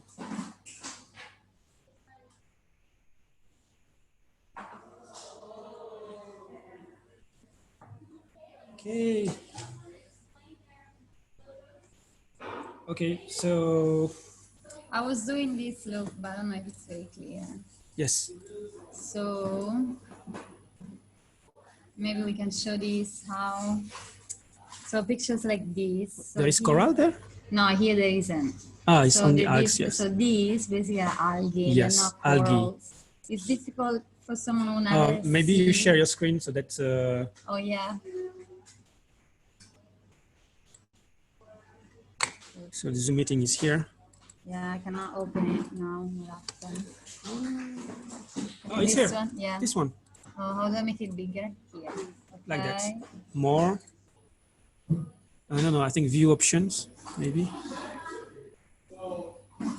Maybe you need to stop sharing yours, maybe. Yeah, yeah. You can make it better, bigger. Yes, and share screen. Okay. Yeah, share screen. Okay. Share. Okay. So yeah, I can see it. Can you see? Yeah. So in this picture, there are no corals. So the green stuff that you see, those are algae. Oh, okay. So it's hard to tell for someone just looking at the photo if you don't see them underwater. But actually, it's algae. So I don't know if you can tell from the photo they're soft. So yes, corals, yes. Most of the corals here in Hong Kong, they're hard corals. So when you touch them, they look like a rock. Okay. They feel like a rock. This, if you touch, you can just break it because it's an algae. Okay. And then these, all the white stuff here, when you see white stuff like this is not coral. Oyster. These are just oysters, yeah. Okay. Covered in the rocks. So these are just rocks. Okay. But then this one, you can see how this is a coral. So it looks, you can tell from the shape. Yes. It's very like, I don't know if you say rosette. It's like. Yeah, exactly. Yeah. Like a stone of rosette. Yeah, and then this one, it's a coral. So maybe you can tell from the difference in the color with the surrounding. Okay. And then from the shape, so it looks like there are holes. I don't know if you can tell that there are like holes and Yes, I can tell this part. yeah. So and this is just rocks. And here it's a rock as well. It's This not is a coral. rock. Yeah. Okay. This is rock. This is a coral over here. How can you see? So because it's like there are dots. You know, rocks don't have any dots. Rocks are just uniform, or maybe you can see oysters on top. But when you see, maybe if I draw it, like, do we have a piece of paper? Yeah.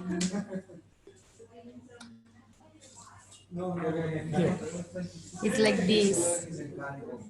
Like you see, like very small Dots. It's coral. Yeah, so that's coral Okay, because okay. those are the polyps. Ah, yeah. Okay, I see it now.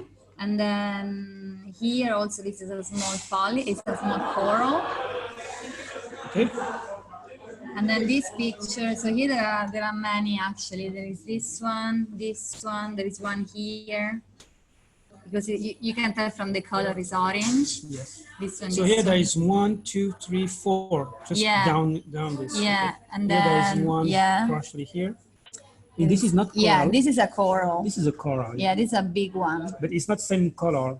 It's not the same. Yeah, it's a different species. Ah, okay, okay. So this this is also a big coral here, and then there is a small one here. Can you see this one? Oh yeah, Because it looks like a another rosette. species. Yeah. Okay. And then this one I think also is a coral over like here. this. But the problem is for the pictures like this, it's very hard to identify what coral is that. Do we still highlight it with the polygon? Yeah, for me, we just say it's coral. Okay. And Yeah. because I think at the first stage, we just want a model that says what is coral, what is not coral. Yeah. And then at the second stage, we can differentiate the different species. We Yeah. just perform an additional annotation. for the Yeah, same, so we try after to identify them. Oh, okay, yeah. And then maybe I open up another picture without any coral, so I show you. This is sort of. So Sanjeev, can you see this one? So this is no, can you tell there are no corals here? Can you see? I think he got frozen. Yeah. Sanjeev, can you hear us? I think he can. Yeah, yeah. Yeah, you can, yeah. Okay, so this one also, there are no corals, it's just algae. Algae, the green ones are algae, and then the rest of it just a rock with oysters. Yeah, then maybe 2, 8, 9, 6.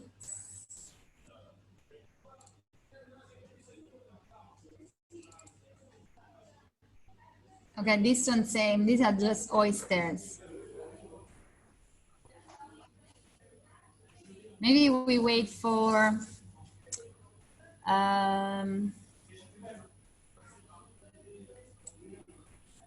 because he, wait, what's it? The name of him is Adel. Adel, yeah. Adel is on a call, so maybe we wait for him. What's I don't think we know. Chiki. Yes. Okay, nice to meet you.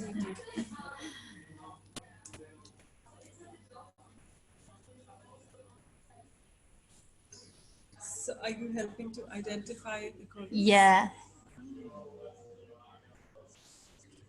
Yeah, it's very hard.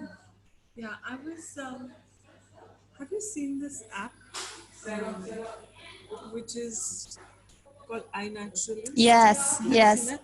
yeah. Do you think we could create a project in iNaturalist and put our coral pictures in, so it will be easier for you to tag the names, because right now you're doing it Yeah, file and then you have to write the name and then, yeah, and then maybe we could get more people, because there are other scientists also, yeah. so they can help us to. Yeah, we can. You mean like uploading the photos on iNaturalist? Yeah. Yeah. And then creating a project and then asking like experts like you to go there and tag it. Yeah, that's a good idea. Easier Yeah. to kind of just have all your. Yeah, it's way easier because then more people, because in Hong Kong there are so many people who can identify Yeah, them. but to give them access to the file and then Yeah. it might just be a little. Yeah, and can you do that? We can create a project. Yeah. We can upload the pictures. People can identify them.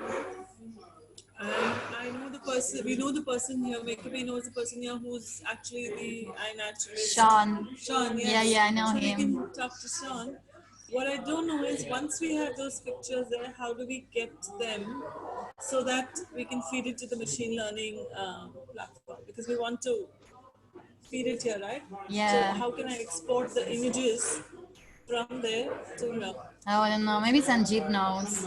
Yeah. He's- On iNaturalist, I want to check with Sean. Has all the photos from iNaturalist for Hong Kong. So I want to check with him how do we get it out. Ah, yeah, maybe Because he for knows. tagging, Yeah. it's a good platform, and we can reference it, and we can even ask. And our team here is actually reaching out to different organizations who might have data banks of coral images. Yeah, So for that we sure. can just so that we can feed it here and not just rely on what we take here. Yeah. Because we want like at least 100,000 photos. Yeah, that's a good idea. I think we are trying to find some of these other organizations who can give us good photos, or even actually we need all kinds of photos, not just good photos. Good would be easy. It's when the previous image, it was so like I would have said, that's a coral, but you could make out that it's algae and Yeah. yeah. I asked, I don't know if you see these ones. Which ones? I asked, do you know Phil from Hong Kong U? No. Yeah, he studies corals and I asked him to upload some of his pictures. Yeah. Here. So he has very good ones. And he already write down the species, see? I'm in your team. The good will be easy. Yeah. Sanjeev, yeah, these are the ones Phil uploaded. And these were all taken in Hong Kong. Yeah, they're pretty good. This is a very common one in Hong Kong. Do you know how many species we have in Hong Kong? Like 84 of hard corals. Yeah, 84. And soft corals like 30. Yeah.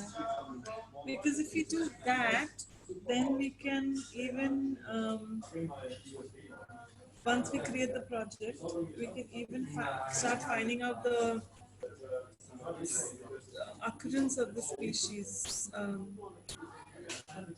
For example, once we tag them, then we will know how many species are also there. Like for example, if you create a project which is called Hong Kong Ocean, like the drone, not the drone. I'm saying then it'll also tell us the number of species. Oh yeah, and then maybe there are more than what they think. Yes. Yeah. We can start putting the pictures here. Yeah, yeah, that's a good we idea. Can start capturing. We can have. Let me talk to Sean by country or location. So wherever we get them from, Yeah. we either tag them just for Hong Kong, and then otherwise we put it in another project which is. Yeah, that's a good idea. We can start creating a data bank of corals, and at least for Hong Kong, and then you go here and identify. And Phil can put his pictures up here, and then he can identify them. Yeah, that's a good and then idea. We will know the species, and what we need to see is whatever is uploaded here, how can we extract it so that it can be given to the machine learning program. So you mean once you do the project, any person can upload photos there, even if they're not? Yeah, that's good. Yeah, anybody can upload it, and the project only says decide the time and the area you want to cover. That's about it. Nothing else. And anybody, random person also captures a coral, it will automatically get tagged to that project. Yeah, because we have defined the criteria for the project. Yeah. Project is a selection criteria. So maybe we can do that. But what I want to know from Sean would be how to extract it and pass it to Sean to Adele. Sean is Sanjeev? I go. Is there a toilet here? Yes. Like that. So sorry, I missed. No, just quick one. Sanjeev, this is for you also. I don't know have you seen this app which is called iNaturalist? No, I haven't seen, but yeah, it's for tagging, right? For collecting data. It's for tagging. Yeah. So I was just thinking if we upload our pictures of the corals on that, and then we tag the pictures here, But you we need. already found the tagging tool. Yeah, which one is that? Let me show you. Here validation tool. So basically, when you select the tool, you can annotate. So and it works. And by location as well. So it tells you the latitude and longitude also. No, or it just you need to equip the camera with a GPS. okay. Here there is no GPS, but here you see there is some coral here. This is a coral. So within the picture, it identifies. Yeah, within the picture, then enter, and it's annotated. Okay. And then you can type coral, done, and then But you we can. don't know which type it is yet. No, but for the moment we just type in coral because we don't know. I'm not qualified to tell what it is, what it is not. But what I know is that if we do that, and for each species of coral here, the model will learn how to find it, and we'll just. So this is the file that goes into the model. This is what we want to pass in the model. So okay. Once we have passed in all the polygon like this, it will generate a file that looks like this. Okay. In this file, if I look at one image, okay, one image, you have all the polygon which is being drawn here, X and Y position, and this is exactly what we need to get the shape. Okay, the machine learning model is ready. We only need to pass to the model the coral image that I just downloaded today, and you need to translate this file into CSV, or maybe not CSV. Maybe you can just make it JSON. I don't know, just passing that way. So here, for one image, we have the name of the image, we have the polygon which we have drawn, and we have the class which is coral. And you can have many classes, not just one. Done. Cool. So how do you? So you have to generate this for every picture or every image. Yeah, I just do this. Right. Yeah. Okay, and the file, to get the file, I just save, and it's done. Once I save, I have the file modified. So for example, here I have one shape. Let's make another one. For example, here. Are you sharing your screen? Oh no, it's not sharing. Should I stop sharing mine? Yes, maybe here. Yeah. Okay. Okay, sorry. Now you can share. Yeah. Right. So then here I can toggle annotation editor. Okay. So here I have two images which are coral, so it makes it smaller. And now I can save. Project, save. Okay. And,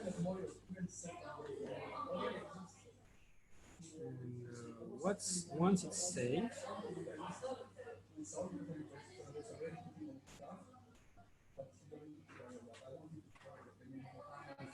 so we take the last. Okay.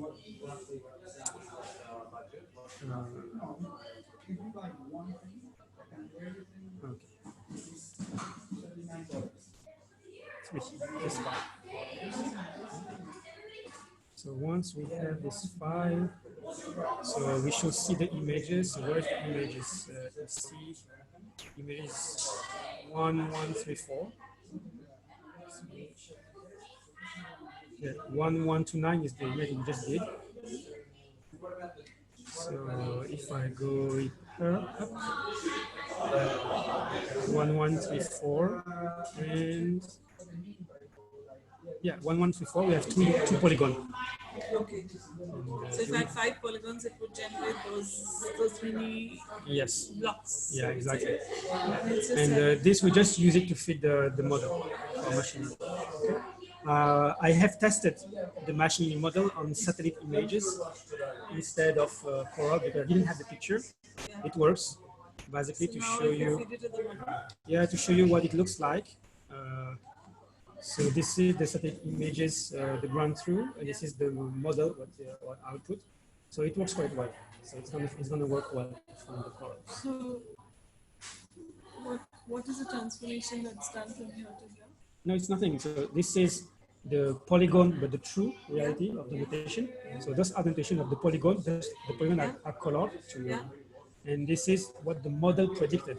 So you see it predicted the forest, it predicted the tree, it predicted the building, the road. You can recognize the road and the structure here. Same for the water pond here and here. It's figured quite well. So yeah, there's just that. There's still some work, and this is just like training the model like very quickly, not with low quality images. What is trying to do? The model is trying to figure out each pixel of an image, whether it belongs to a coral or not. So it draws the mask, and once you have the mask, it converts the mask into a polygon. So basically, it do the reverse of what we are doing with the annotation tool. Okay? We didn't to put everything in a file. So you're going to take the image, and it's going to do the same for us. And of course, so it's going to study an image and then say this, and this is the place where I found the color. That's what we want. Yes. So we're almost ready. We're just trying to set up the workflow for that. You wanted to show us more from your file? Yeah. So sorry, Sanju. Wait, maybe I start sharing again. Okay, so like, well, these are very good photos taken by Phil, but let's go back. Yeah, it's very good, but I have this one problem with this photo. Yeah. It's taken from the side, not from the top. Oh, yeah. And our robot is only going to take picture from the top. Oh, yeah, that's a problem. No, it's good for us because it can help us to see what coral looks like. But I'm not sure I can train the model in that way. I'm not sure. So, for example, this one.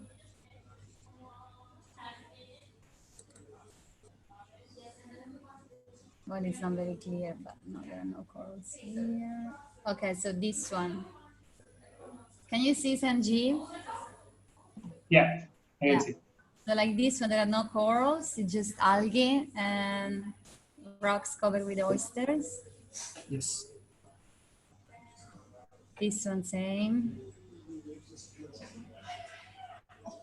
This one is very difficult to tell if maybe there is a coral here and there. Yes. Yeah, maybe this could Cannot really tell. Yeah, you need to zoom in.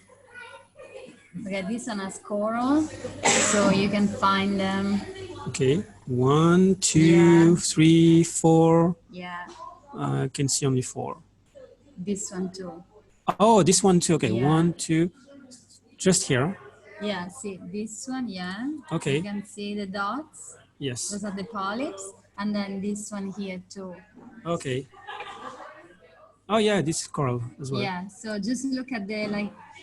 But there is some shell or stone? What's Those that? are like, yeah, stones, or it could be oysters. Like they all grow on top of each other. They make like a cluster. Ah, okay, okay. It can grow on coral. Yeah, they grow on coral, yeah. This is Coral. also Yeah, Yes, that's a yes. coral, yeah. And then let's see here. But I think that's exactly what we need. What you're doing right now is just to prepare some Excel file with different kind of images to say, in this image, there is no coral. This is algae. When you see white on top of this, this is oyster. Yeah. So that when we start the workshop for annotation with some workforce, Yeah. they know how to spot. Yeah, I can do it at home. Cool. I can do a presentation, yeah. Okay. Yeah, it's a bit hard to explain. Yeah, you just need to look for the polyps, the holes.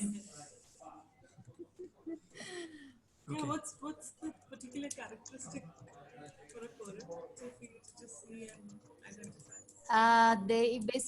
They have holes like this, like to identify them, they need to look, the color has to look different from the surrounding, and then it looks like they are made of small holes. because those are the polyps. So basically a coral is a colony.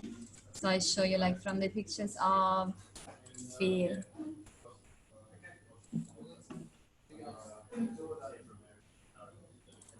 Like this one. So basically what you see, all the holes, these are all polyps, the mouth of the polyps. So the polyps, they make a colony. So if it was a stone, it would just be flat. You cannot put your finger like kind of, you know, it would just be like a rock, you know, just uniform. But corals, they are not uniform at all because they're made of hundreds of polyps. Yeah. That's like the basic characteristic which you mentioned. Yeah. And they are animals. That's why they're animals, because they're made of very tiny animals. And some of them, they look like real, like different from rocks, like this one. You can tell. Sorry. You can tell it's not a rock because it's so like peculiar. And then like this one, it looks like a flower. But does it also have small polyps? Yeah, so you don't see them. You can zoom in. Yeah, you see them. See the actually, the outside. So the polyp are like it looks like this with small tentacles, and the mouth is in the middle. So you can see the tentacles out. Yeah. Yeah, sorry to interrupt. I gotta go. You're going to another video. Yeah. I believe, yeah. Bye bye. Can you just give 1 minute? I think we just. Yeah, sure. And then, you need to tell something to Sanjeev. He's leaving. He's. Yes, Sanjeev. Do you want to tell him something? He's leaving, or Yeah, I think that if we want to make best use of the time we have for the week, it's already to work to try to work on the calibration, and so we said the calibration and also the saturation and transformation of images. Yeah, yeah.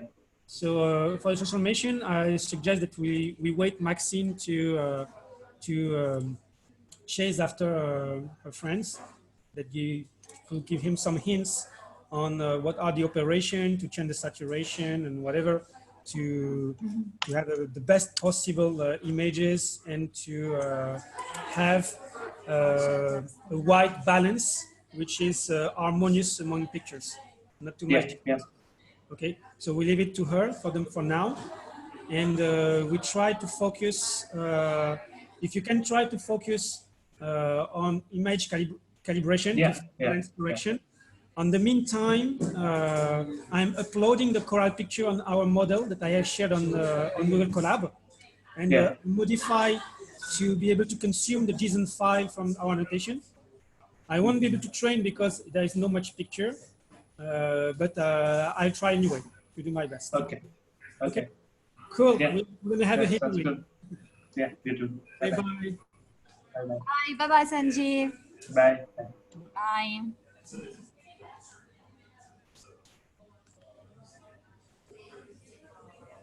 Okay, that's cool. You're Italian? I am, yeah. You? French. Cool. Yeah, I can tell. You don't have a very strong French accent. I've been here for 6 years. Maybe that's why. Yeah, I want to share a photo with him too. We finished, right? Did we? Yeah. So there's nothing much we're gonna do. I think now that you have the images, so you can try. Yeah. Okay, so maybe I'll go.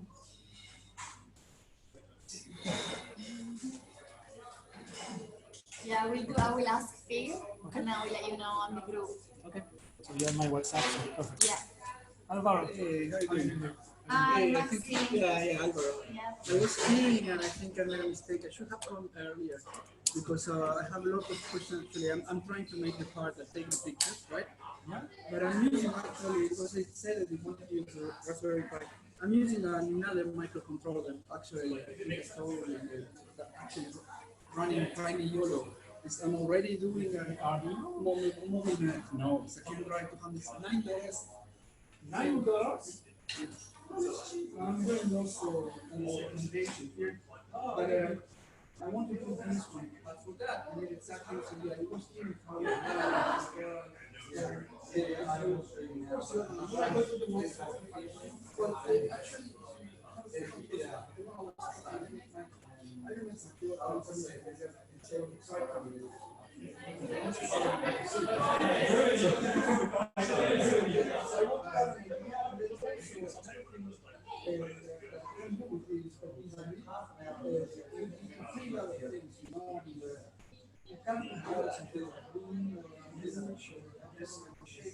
so and then you will process. Yeah, but come together. Okay, and then we should be. And then we write the research paper together.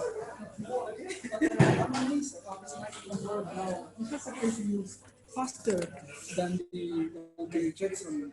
So, maybe he knows how to. Maybe you know how to change the like how to improve the quality of the photos. Well, that's what I'm interested in. Yes, these things can do low level processing, contrast, automatic, all this. I want to make something that give me the best image you have and give me the worst. See exactly what I can do before you do the labeling by eyes, and maybe you can do some pre-processing.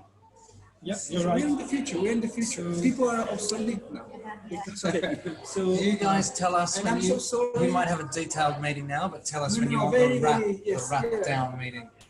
Yeah, okay. After because this. I know that. Yeah. But I want to share a lot with Alvaro because Please you know his university. Please, you do need to bump heads, and then you need to bump your head. So you need to go. Yeah, so first, what we have, I'll show you what we have. You've seen the images. Not at the moment that you're speaking, the images are like that. So we have several folders with the date, the location, and then we have different camera taken with different cameras. So we have a GoPro, we have a Canon G8, we have a GoPro Max, we have a Mavic, we have many different things. All are different. Normalize somehow. Yes. So we're going to have an issue with the lens correction. We need to put some lens correction, and it's going to depend from each camera. So for GoPro, for each GoPro should be straightforward because it's very standardized. If you have some, the cameras you still have them, you can take a picture of the blackboard, chessboard. Yes, exactly. It's 3 seconds. Yeah, but I believe that GoPro is standard. So GoPro should be fine. But we're going to have an issue is that if we do build something to do it yourself and they use another kind of lens, they still need to be able to feed it with their own image.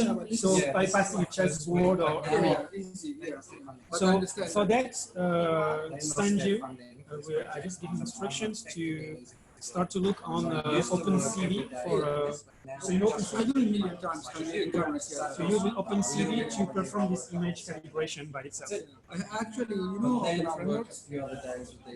because I did a software that just takes something you move around and you calibrate increase the camera, and then OpenCV has a function actually. It's called distortions calibration. Maybe now I want to see. But maybe I give you first my input, okay, and then you share yours. Yeah. It's okay. I really want to save your 10%. Yeah. I see a video we want to release. I think we have really too much stuff, but I mean, I'm just starting to connect. Maybe actually. Yeah, it's okay. We need you. We need you. I worry about you. Oh, that's cool. What's that? That's amazing. I'm not going to. I will show you. That's amazing. How much do you want to release? It's now You had a Stingray. Yeah, you can talk, you can use the you can have an iPad. Oh, yeah, but you can see we had it in our tank and then we released it. I mean, it's done for, Yes, it was big. really, how can I say it? So he was getting I love it. Wow. It's not Pretty sure I know from self. Okay, anyway, sorry. I will make the advertisement later. Okay. So,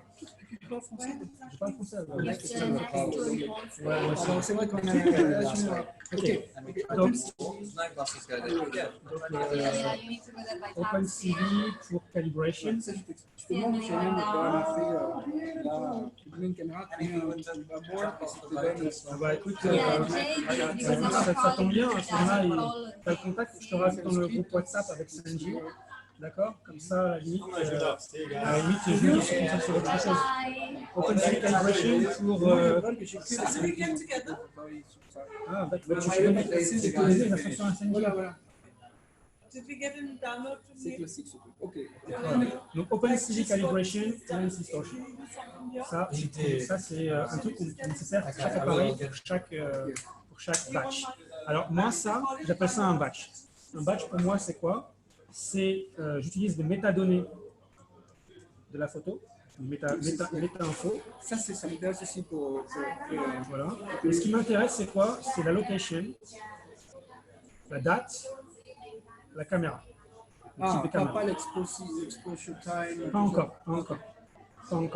Donc ça, c'est la première information. Effectivement, j'ai déjà repéré un outil Python, parce que je programme sans Python, qui est automatisé, qui peut rajouter des métadonnées d'informations customisées. Et effectivement, ça c'est un truc. Normalement, quand tu prends une photo, il les a dedans, non? Pardon? Le format, si tu tapes ici, il n'a pas ces métadonnées déjà? Je ne sais pas, il faudrait que je le regarde. Si tu fais Benifo, et puis il va te dire il a été prise. Ouais, mais je ne pense pas qu'il y ait des informations qui existent. Si tu l'ouvres, d'accord. Oui, c'est ça. Je pense que si tu l'ouvres sur Photoshop ou quelque chose, il va te le donner. Si tu as Exif Tools, normalement, il faut sur le truc. Non, c'est bon. J'ai un peu peur que.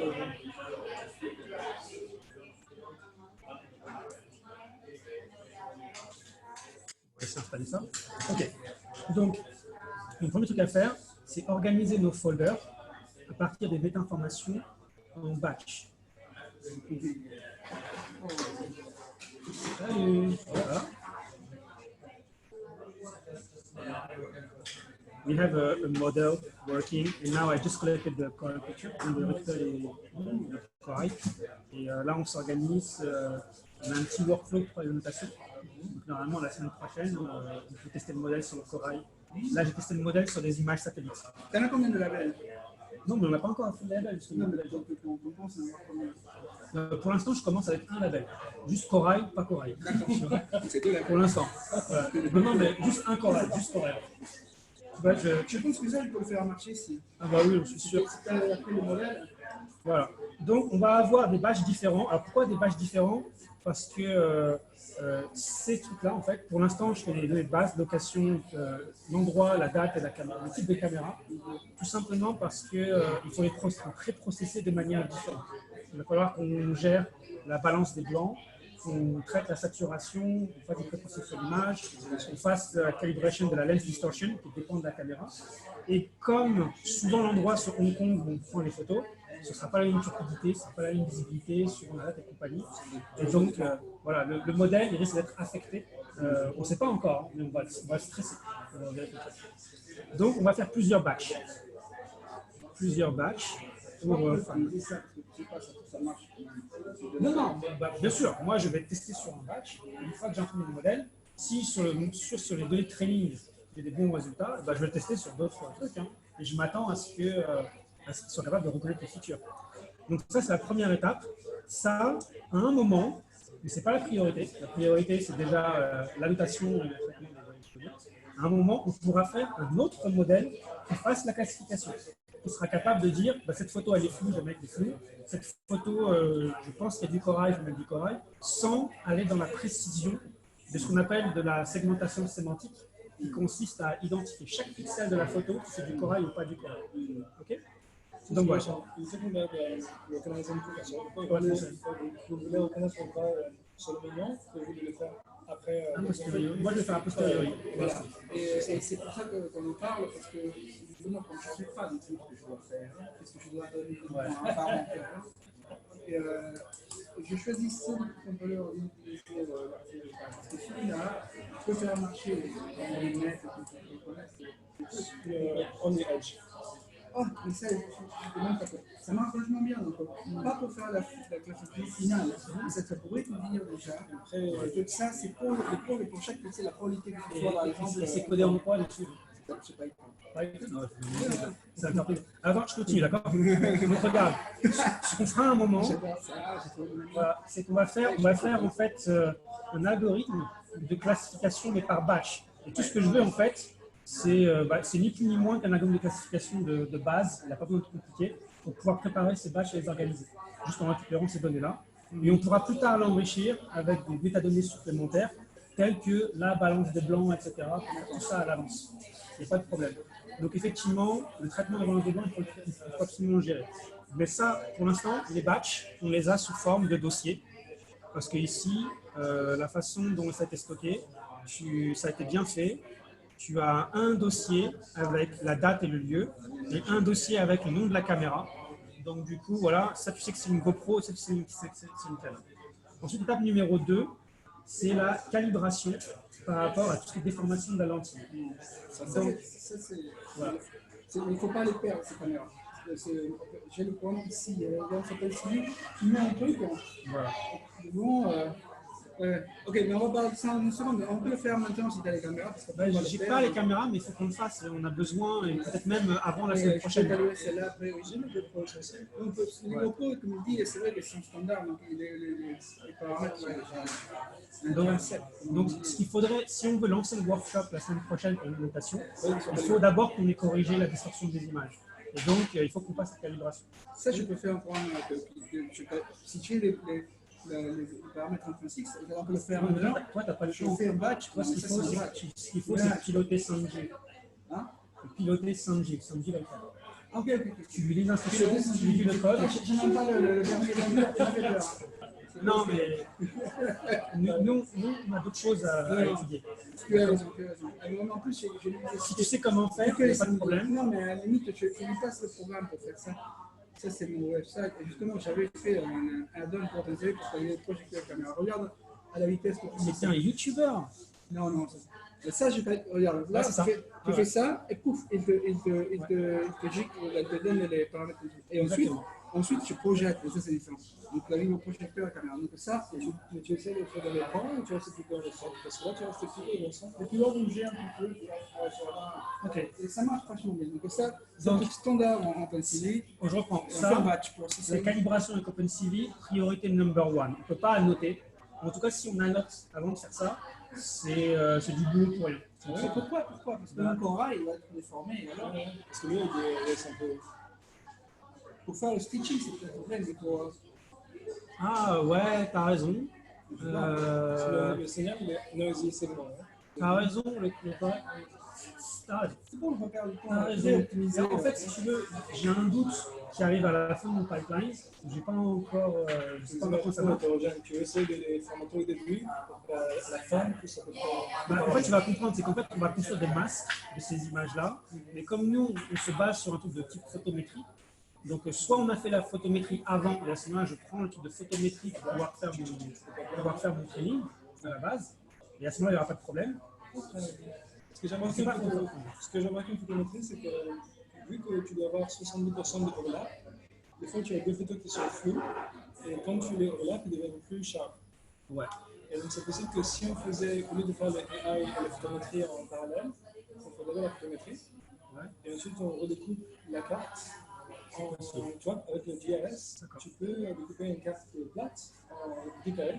Et comme ça, tes photos sont déjà traitées, elles sont déjà toutes ortho normales, c'est déjà tout propre en fait. Exactement. Quel est le but final? Non, il faut avoir une énorme carte avec tout totalement labellisé, complètement photométriquement correct. Regarde. Tiens, regarde. Et que dans cette carte, un carré, il te dise que je peux te dire il y a tant d'espèces dans ce carré.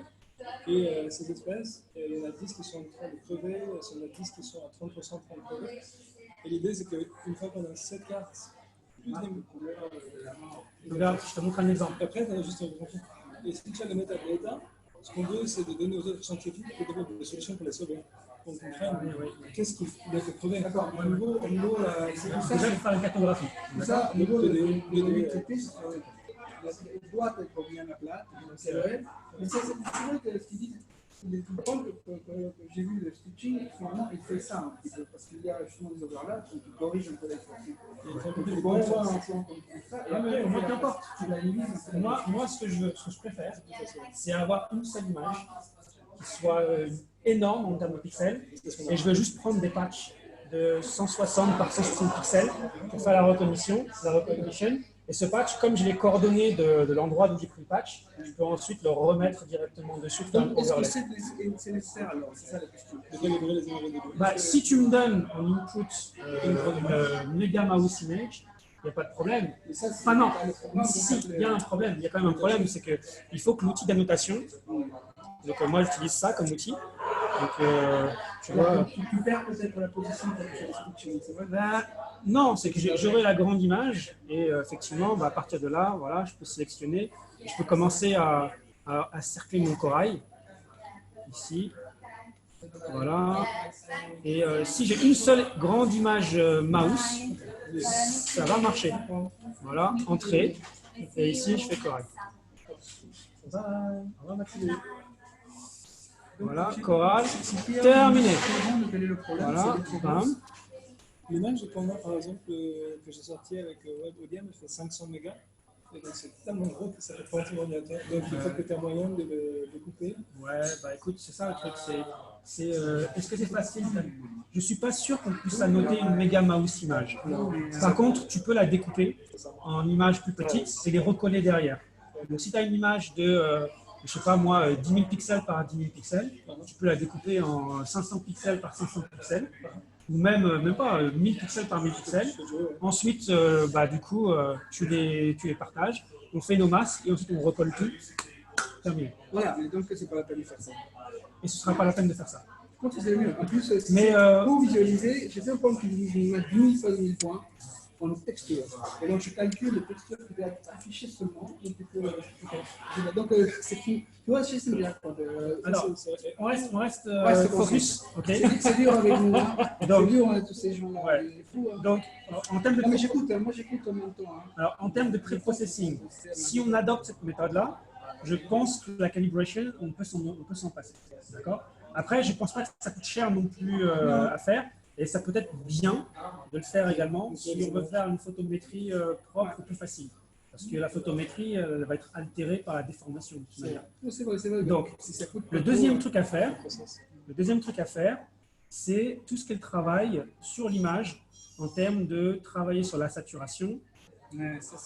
Parce que, regarde, l'image qu'on a, c'est très très dur. Mais là, Maxine s'en occupe. Maxine, elle va voir son copain qui fait de la photographie sous-marine. Elle va lui passer ces images-là et elle va lui demander, dis-moi tout ton workflow, ton pipeline, pour pouvoir améliorer l'image. Et c'est comment on doit faire pour pouvoir arranger la balance des blancs. Donc, essentiel, la balance des blancs. La balance des blancs, elle va altérer ton modèle de machine learning. Il y avait un truc que j'avais pensé pour faire la balance des blancs dans l'eau, de manière consistante. C'est si tu avais une mire d'image, tu as une mire en fait, que tu as ton robot, et que tu mets une mire sur l'eau, qui se met devant. Tout le temps. Tout le temps, sur chacun photo, tu as un petit objet que tu peux dans ça, je le fais. Ça, tu as 50 cm. Avec cette caméra, je mesure la turbidité. Voilà, je sais ce truc comme ça. J'utilise pour faire un white balance en temps réel. C'est beau parce que toute la pluralité, c'est exactement ce que fait le balance. On le fait sur toute l'image. D'accord. Si tu mesures la turbidité, du coup, tu peux éventuellement penser à un modèle de régression linéaire qui va aligner la balance des blancs par rapport à la turbidité. Ça peut être pas mal en auto-white balance. Mais après, si tu veux simplement normaliser l'image pour que la, c'est pas la dispersion, mais la distribution du blanc soit uniforme, à mon avis, tu peux le faire automatiquement sans faire tout ça. Donc moi, c'est à ça que je pense quand je dis balancer la balance des blancs. Ça viendra du workflow. Là, je vais demander le mec qui me ça. Donc en gros, saturation, comment tu changes dans une image plus chaude, c'est quoi les trucs, et ensuite ça, il faut qu'on transforme en Python. Je peux faire j'ai déjà fait des scripts sur Photoshop. Je les fais manuellement, mais le problème c'est que quand il y a une variation de lumière, par exemple, si tu as des photos au début de ton shoot, où il n'y a pas de nuage. Si à la fin de ton shoot, il y a des nuages, c'est pas adaptatif, c'est ça le problème, c'est que tu peux avoir une parfaite image et si tu utilises le même script dans le même batch. Avec une autre condition de lumière qui change naturellement. Ouais, mais c'est pour ça qu'il faut qu'on ait des batchs qui soient uniformes. C'est pour ça que moi j'ai dit il faut qu'on fasse une classification au départ. S'il y a une image qui a un outlier, il faut la virer. Une autre fonction, c'est au lieu d'avoir des values qui sont fixes, tu peux faire des auto. Donc c'est auto levels, ça fait sortir tout le contraste. C'est notre approche, moins jolie en général, mais au moins comme ça c'est consistant. C'est Photoshop, auto level. Bah, encore une fois, moi il n'y a pas de problème. J'y connais un petit peu. J'ai fait le dark table du lighting. Et d'avoir une image de parfaite qualité. Le but, si c'est arrivé à ça, c'est vrai que la qualité des images, même si sont un peu pas belles, l'important c'est que le classificateur marche. Et la machine learning, il va s'en foutre un petit peu de la couleur. Non, c'est plutôt ce qui est important, c'est la forme et un peu, peut-être, ça me fait penser beaucoup à ce qu'ils font maintenant pour les concerts, les millionnaires, tout ça, et ils ont une image avec des petites merdiques et ils arrivent à déplacer ça. Parce qu'en fait, l'important, c'est la régularité, la distribution des couleurs dans l'intérieur du truc. Tu vois, même, tu me donnes une image. Moi, je prétends que je sais comme ça que je pense pour la machine learning. Si moi, à l'heure, je peux faire avec des images qui soient merdiques. Bah, non. On y arrive. Non, mais voilà. Il n'y a pas de problème. C'est une image. Pas de problème. La feature detection, le modèle que j'ai, le feature detection, il va faire mieux que nous. C'est une garantie. Pourquoi sont fatigués D'ailleurs, non, mais une image de merde et je te dis. Oui, alors attends, mais si c'est pour faire juste une on sait que ça marche. Je sais que ça marche. Pourquoi je sais que ça a marché? Parce que ce modèle-là, je l'ai entraîné sur des satellites avec des bandes de définition qui sont à 8 mètres, qui sont pas du tout précises, pas 30 mètres. Et ça marche. Ça marche. D'ailleurs, je peux te montrer, regarde. Moi, regarde, tu vois, j'ai pris une image satellite, mon modèle machine learning, après avoir fait tourner pendant 1 heure seulement, entraîné pendant 1 heure, il te sort ça, alors que la vérité, c'est ça.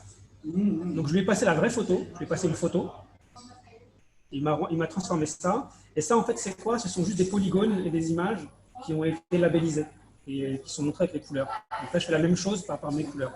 Et tu vois, on s'y retrouve après, à peu près. Ça marche, ça marche. Le truc, il va te dire, il est capable de regarder. Il a été très très bon sur la partie arbre. Et la partie arbre, franchement, la définition par rapport au corail. Et ici, le corail, là, on a une bonne définition. On arrive à voir les trucs. On voit beaucoup mieux que sur les arbres. Et pareil pour les huîtres. C'est juste. Si vous voulez aller rapidement pour voir ça, pourquoi aller se faire à faire normaliser le bandage? Non, mais il faut le faire parce qu'on va passer des images de caméras qui ne sont déjà pas les mêmes. On va pas les mêmes précisions. Je pense, oui, mais entre nous, voilà, il va falloir l'entraîner avec des images, avec le corail peut-être en grand plan, peut-être en moins en plan lointain. Ce serait génial. C'est mieux d'expliquer comme ça que de expliquer quoi. Mais oui, sinon, ce serait génial justement que le classificateur marche sur une caméra pourrie avec low light, pas low light. Ça marche. Ça marche. Mais ça, cette partie-là, en fait, elle va tourner sur un serveur. Elle n'a pas besoin de tourner sur la machine. J'ai un autre modèle qui tourne sur la machine, mais qui a un autre objectif, c'est de découvrir comment ça s'appelle, faire du scouting pour essayer de trouver du corail, ou alors l'objectif d'identifier des waypoints pour essayer de voyager droit. Ça, c'est différent, c'est pas la même chose. Et ça, c'est un autre algorithme, et ça, j'utilise un mask récurrent dans le network, alors que pour faire la segmentation, faire la cartographie, il y a exactement ça, c'est de l'image segmentation, donc ce que je fais, c'est que j'utilise un UNet pour vérifier le network. C'est beaucoup plus efficace dans ce domaine-là. Et le max RNN, il est très très bien parce que tu peux l'avoir embarqué. Il ne décide pas les trucs qu'il tournent sur un truc. Donc si je récapitule, on fait des photos idéalement avec un groupe de caméras hétérogènes, certaines de bonne qualité, certaines de mauvaise qualité. On récupère les SD, on les monte sur le serveur, sur le drive. ensuite, on utilise les photogrammétries pour faire une grande carte. Ouais. Ensuite, on prend les petits carrés. Et l'objectif, c'est bien ce petit carré, sortir des annotés et sortir des statistiques. C'est ça, ouais. Et moi, tout ce que je dis, c'est que là, dans tout ce workflow, il n'est même pas peut-être nécessaire de uniformiser les batchs, puisqu'il y a des éléments qui sont capables, même si les classes sont théorie, machin. Et la photogrammétrie fonctionne avec des images prises par des caméras différentes. Oui. Il faut qu'il y ait des overlaps. C'est ça, je pense qu'il vaut mieux avoir un algorithme qui est capable de dire une caméra de 3 pixels. Dans tous les cas, c'est mieux d'avoir la calibration. Dans tous les cas. Après, est-ce que ça va dramatiquement changer le résultat? Je pense pas. La question que tu poses, c'est mettre le cap ici. C'est normaliser les différents. Voilà. Mais justement, pour ne pas utiliser, le tester avec un petit peu. Okay. Mais c'est mieux. Après, tu mets un objet, personne va calibrer ta caméra. Il y a quand même un truc sur lequel cette fois-ci, là, c'est pas négociable. C'est la balance des blancs, la saturation. Il faut pas, parce que ça va avoir un impact. Ça va avoir un impact. Et le fait qu'il y ait des images qui soient prises avec des qualités différentes, ce serait problématique. Est-ce qu'on donne l'instruction à la photographe, ils font pas de calibration, mais ils font une balance fixe, par exemple, pas un auto-AW balance. C'est-à-dire qu'ils sont fixes sur une balance, et aujourd'hui, c'est partie du protocole. On leur dit au début, prendre une feuille de A4. Ah oui, tu peux faire ça avec. D'accord, genre prendre l'échiquier et le photographier. Voilà, ça c'est. Ah oui, ça c'est un peu plus contemporain. C'est qu'on les oblige ici à. Parce que le problème. S'ils font ça. Oui. Je dis pour la soignant, parce que je l'ai fait, moi je comprends pas. Bon, si je ne sais pas encore quelle est la qualité, mais une fois qu'on sait que c'est un protocole, l'idée c'est de faire ces boîtes. Voilà. Et dit, construisez-vous une boîte comme ça, mettez le lumière là-dedans, essayez sur votre caméra, te donne sur votre combien une grille avec un dessin, une couleur, avec un machin. Tu prends une photo dans cette caméra, ça ne marche pas. Ça marche. Donc, évite après avoir des gens qui font des images et puis ça va. Donc, je pourrais avoir, comme tu dis, un protocole, mais regardez un peu sous la boîte comme ça. Là où je suis d'accord, c'est que par rapport à l'investissement total de construire ce type de robot, pour changer la caméra, ça ne coûte rien de prendre une photo de l'échiquier et une photo de la balance des blancs pour pouvoir avoir la calibration qui va avec. Et si tu fais une fois pour chaque modèle de caméra, ça va arriver chaque outil, ça va arriver. Donc du coup, si tu connais le modèle, tu as une base de données. Et je suis sûr qu'elle existe cette base de données. Moi je conseille ça, mais juste de toute façon, on fait un petit tap. Ça c'est pas un professionnel. Bon, bref. Donc, Open Civic Calibration, Less Distortion, saturation des blancs. Une fois qu'on a fait ça, la photogrammétrie. Alors, j'ai pas besoin de la photogrammétrie personnellement. Moi, pour faire le truc, j'ai pas besoin de photogrammétrie. Mais dans le workflow final, c'est mieux si pour reconnaître le corail, on fait en sorte d'avoir cette image. Donc, je ne vais pas mettre photographie dans mon workflow. Tout ce que je vais mettre, c'est qu'à partir de là, une fois que j'ai fait tout ça, une fois que j'ai ça, j'ai toutes mes images, ce que je vais faire, c'est que je vais faire un collage de toutes mes images. Je vais coller. Donc en fait, ce n'est pas la photogrammétrie. Hein.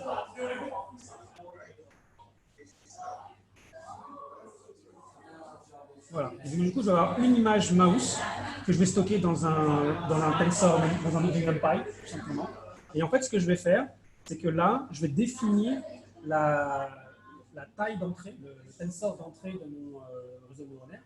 Donc, par exemple, 160 par 160 ou 300 par 300. Ça, c'est un hyperparamètre. Donc, je ne sais pas, ça va être expérimental.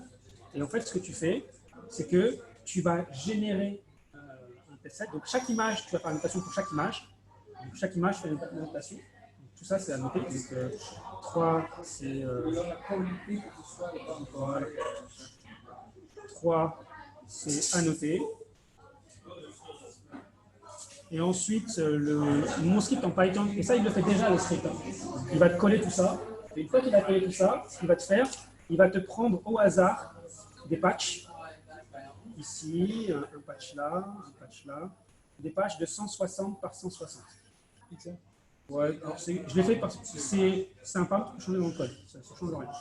Et, bon, alors, voilà. Là, si tu veux, par exemple, ici, l'image, elle fait 16 millions de mégapixels. Donc, ça doit faire peut-être 4 millions par 4 millions. D'accord? De pixels. Moi, je prends 160 par 160 ou 300 par 300. C'est une image, comme c'est le cas de la mienne, avec 500 mégas, c'est-à-dire que toute ton image elle doit être dans le cache, n'est-ce pas? Pour pouvoir prélever un sous-segment, une partie. Oui, alors je vais essayer de faire en sorte de prendre les images au même endroit, tu vois. Qu'est-ce que c'est la taille maximum? C'est que sur l'ordinateur normal, si tu charges une image de 500 mégas, il va planter. Non, il n'y a pas de taille maximum, là, il n'y a aucune limite. Là, le fichier, il peut faire 16 gigas. Une image? Ouais, il n'y a pas de problème. Parce que l'image, elle n'ouvre pas le fichier complet? Non, mais en fait, ce ne sera plus vraiment une image. Ce sera une représentation de l'image sous forme de matrice. C'est ce qu'on appelle un objet NumPy, ou un tensor. Donc en fait, une image, c'est quoi? Une image, c'est une dimension qui est la hauteur, le nombre de pixels, une dimension qui est la largeur de pixels, et une dimension qui n'est pas une profondeur, mais qui est les niveaux de couleur, RGB. Et tu en as une quatrième dimension qui est l'alpha pour l'opacité. C'est un PNG par exemple. Et donc ça c'est quoi? C'est une matrice à 3 dimensions. Et moi tout ce que je fais, de cette matrice-là, je vais récupérer des patchs de 160 par 160 par 3 parce que c'est RGB. Alors après je ne sais pas pour les caméras. Ça, c'est un endroit qu'il faut qu'on étudie. C'est que tu as des caméras, en fait. Non, mais tu as des caméras. C'est pas RGB, ouais. Moi, je fais des micro-ondes, j'en sais rien, en fait. Non, HSB, je parle de l'espace. Pour ce que je dis, jamais. Ce qui t'intéresse, c'est pas vraiment RGB, c'est mieux en RGB, si, parce que le carré, généralement, est coloré et les algues sont vertes. HSB, c'est beaucoup mieux pour ça. Parce que justement, ça va être, il y a une paramètre qui est beaucoup moins importante, qui va être sûrement weightless, qui est justement, par exemple, la luminosité. Comment tu caractérises dans le pixel HSB, c'est ce qu'on utilise pour faire la reconnaissance des couleurs. Donc, c'est ce qui t'est mentionné avec le green, j'ai fait le détecteur de green blobs. Et donc, le problème, c'est que s'imagine que tu utilises RGB. Et donc, la luminisation change en intensité et ça fout. Le rapport entre RGB change. Tu vois, parce que j'imagine que j'ai un rapport 2 machin. Dès qu'il descend, le rapport change. Alors que le rapport, c'est important pour la couleur, la perception de la couleur. Donc, HSB divise l'espèce de couleur en saturation et H, c'est le hue, qui est vraiment la couleur des images. Et V, c'est la. C'est ça. Donc voilà, c'est pour ça que tu reconnais la peau humaine avec différentes lumières. Et donc, mais pour l'instant, on a des GoPro. Non, mais ça encore. Mais c'est pas. Ça c'est. Oui, c'est une formule banale. HSV, tout RGB, par exemple.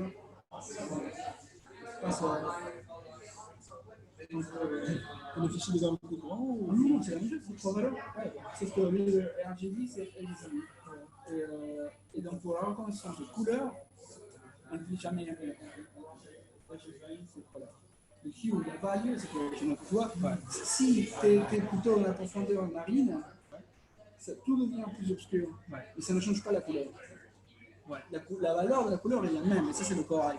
Donc, cette formule, la saturation, effectivement, ça peut aussi changer par rapport à ce que tu disais, la durabilité et machin. Mais ça ne change pas la couleur non plus. Donc, c'est beaucoup mieux. Et au niveau de OpenCV, il est paramétré avec HSV ou RGB? Il a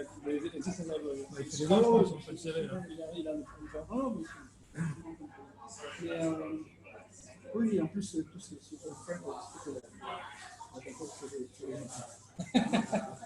OpenCV, regarde, d'abord, si tu veux, vraiment, c'est assez clair maintenant dans ma technique. Et le camera calibration, tu peux le tourner maintenant. Moi, je l'ai intégré dans Untitled, mais ça marche comme ça. C'est les premiers résultats que tu vas te donner. Tu prends ce truc, l'image, voit ça, et donc ça c'est pas. Et donc tu as une formule, tu as une seule ligne de code, tu mets ça et il va détecter. Ça s'appelle Find Chessboard Corners. Tu mets l'input array, il te donne justement l'array de corners. En Python, regarde, tu peux le faire en Python. Ouais, Tu peux le faire en Python, c'est ça. Donc il te donne justement les corners, etc. Donc une fois que tu as ça, hein, tu vas faire, bon, tu passes comme ça, pixel format, et ensuite tu as une formule qui s'appelle Calibrate Camera. Donc qu'est-ce que tu lui passes? La vraie distance que tu avais dans ton chessboard, les corners qu'il a détectés, il y a une transformation n'est même pas perspective, c'est bizarre. Et qu'est-ce qu'il va te donner? Il va te donner distortion coefficients, distortion coefficients, camera edge. Et c'est pas fini, parce que tu dis, oh putain. Une fois vu ces coefficients, comment je fais pour. Exact, c'est pas fini. Il va dire, ah merde, comment je fais? Parce qu'après, il faut appliquer. Après, il va appliquer le barrel distortion, toutes les merdes là, qui sont pas là. C'est quand même compliqué. Et donc, tu as une autre formule. Tu peux. Regarde là, qui s'appelle en OpenCV. Tu l'as en. T'as WhatsApp là-dessus ou pas? Non, mais tu mets OpenCV Camera Calibration. J'ai demandé à Sanji de regarder ça. Donc, mets OpenCV voilà, et donc après, OpenCV Camera Calibration te donne plutôt les paramètres extrinsèques, la focale, tout ça, et les distorsions. Si après tu veux faire un distort, comment tu penses que ça s'appelle le code? Si on dit c'est Flatten chessboard. Non, un distort. Donc, maintenant que tu dois faire des étapes ou il faut dans la foulée? Non, tu fais des étapes. Tu prends une image, tu calcules les corners, tu passes les corners et les vraies valeurs des positions, et tu te donnes tous les paramètres, et après tu passes ça, tu prends une image quelconque en temps réel, regarde, tu l'as un bouton, et après tu utilises CV undistort. Et qu'est-ce que tu lui passes undistort? Qu'est-ce que tu penses? Tu passes les paramètres, l'image et les paramètres, et voilà. Et donc après tu la sauves. Si tu fais un truc comme ça, et pouf! Donc tu vois, moi je suis en train d'essayer d'éviter de faire ça parce que j'ai chier, mais en fait ça prend 5 minutes. Donc tu fais comme ça. Donc ici en fait, je pense qu'on a 1, 2, 3, 4, 5, on a 25 images de bonne qualité. Okay. Donc à partir de là, comme tu prends des packs de sous-sous par sous-sous, parce que l'image est beaucoup plus grande, tu vas te retrouver avec un training set de 30 000 images, 30 000 patchs.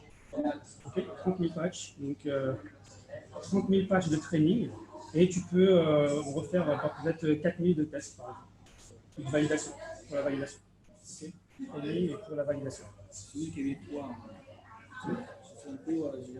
J'ai fait ça pour le training et dev set. Ouais, alors, ouais, c'est vrai. Tu as validation et testing. Tu as raison. Il faut faire attention parce que parmi ces 30 000 images, il y en a qui contiennent du Cora et il y en a qui ne contiennent pas. La plupart ne contiennent pas. Et ça, c'est ce qu'on appelle du unbalanced dataset. Et ça, c'est pas bon. Donc, du coup, il va falloir qu'on rééquilibre en virant certaines images. C'est exactement pour ça qu'on a lancé tout ce projet. Ça nous fait chier, on n'est pas. Tu vois, on a un unbalanced dataset à cause du compte plus les corail. Donc, on essaie de faire un projet pour mettre plus de corail. On puisse optimiser. Donc au final, ces 30 000 images, tu vas peut-être te retrouver avec 5 000 ou 6 000 images de training et peut-être 1 millier pour le test. J'ai une question sur ce dataset. Donc si on a un dataset qui est unbalanced, c'est-à-dire qu'on va trouver 100 corail pour une très très grande zone, parce que si on utilise le même algorithme sur une autre zone où il y a plus ou moins de corail, il va avoir tendance à corriger pour trouver la même quantité approximativement. Ah, tu veux dire compléter avec des données d'ailleurs? Oui, on peut faire ça. Non, on ne peut pas. S'il y a un endroit qui a plus de densité de corail. Non, mais tu veux dire que si l'endroit que tu utilises, le truc n'est pas vraiment balance, ce que tu peux faire, et c'est ce que fait tout le monde en fait, ils vont récupérer sur Internet des images pour entraîner davantage leur modèle. Tu peux faire ça et prendre des données d'ailleurs. Mais après, il faut faire attention parce que moi, je les ai séparés par batch. De différentes natures par rapport aux métadatas, tout simplement pour essayer d'avoir des images qui correspondent à peu près. Je ne sais pas si vous avez compris, parce que j'ai cru comprendre que toi, ce que tu disais, c'est autre chose. Par exemple, tiens, j'ai du papier. Hein.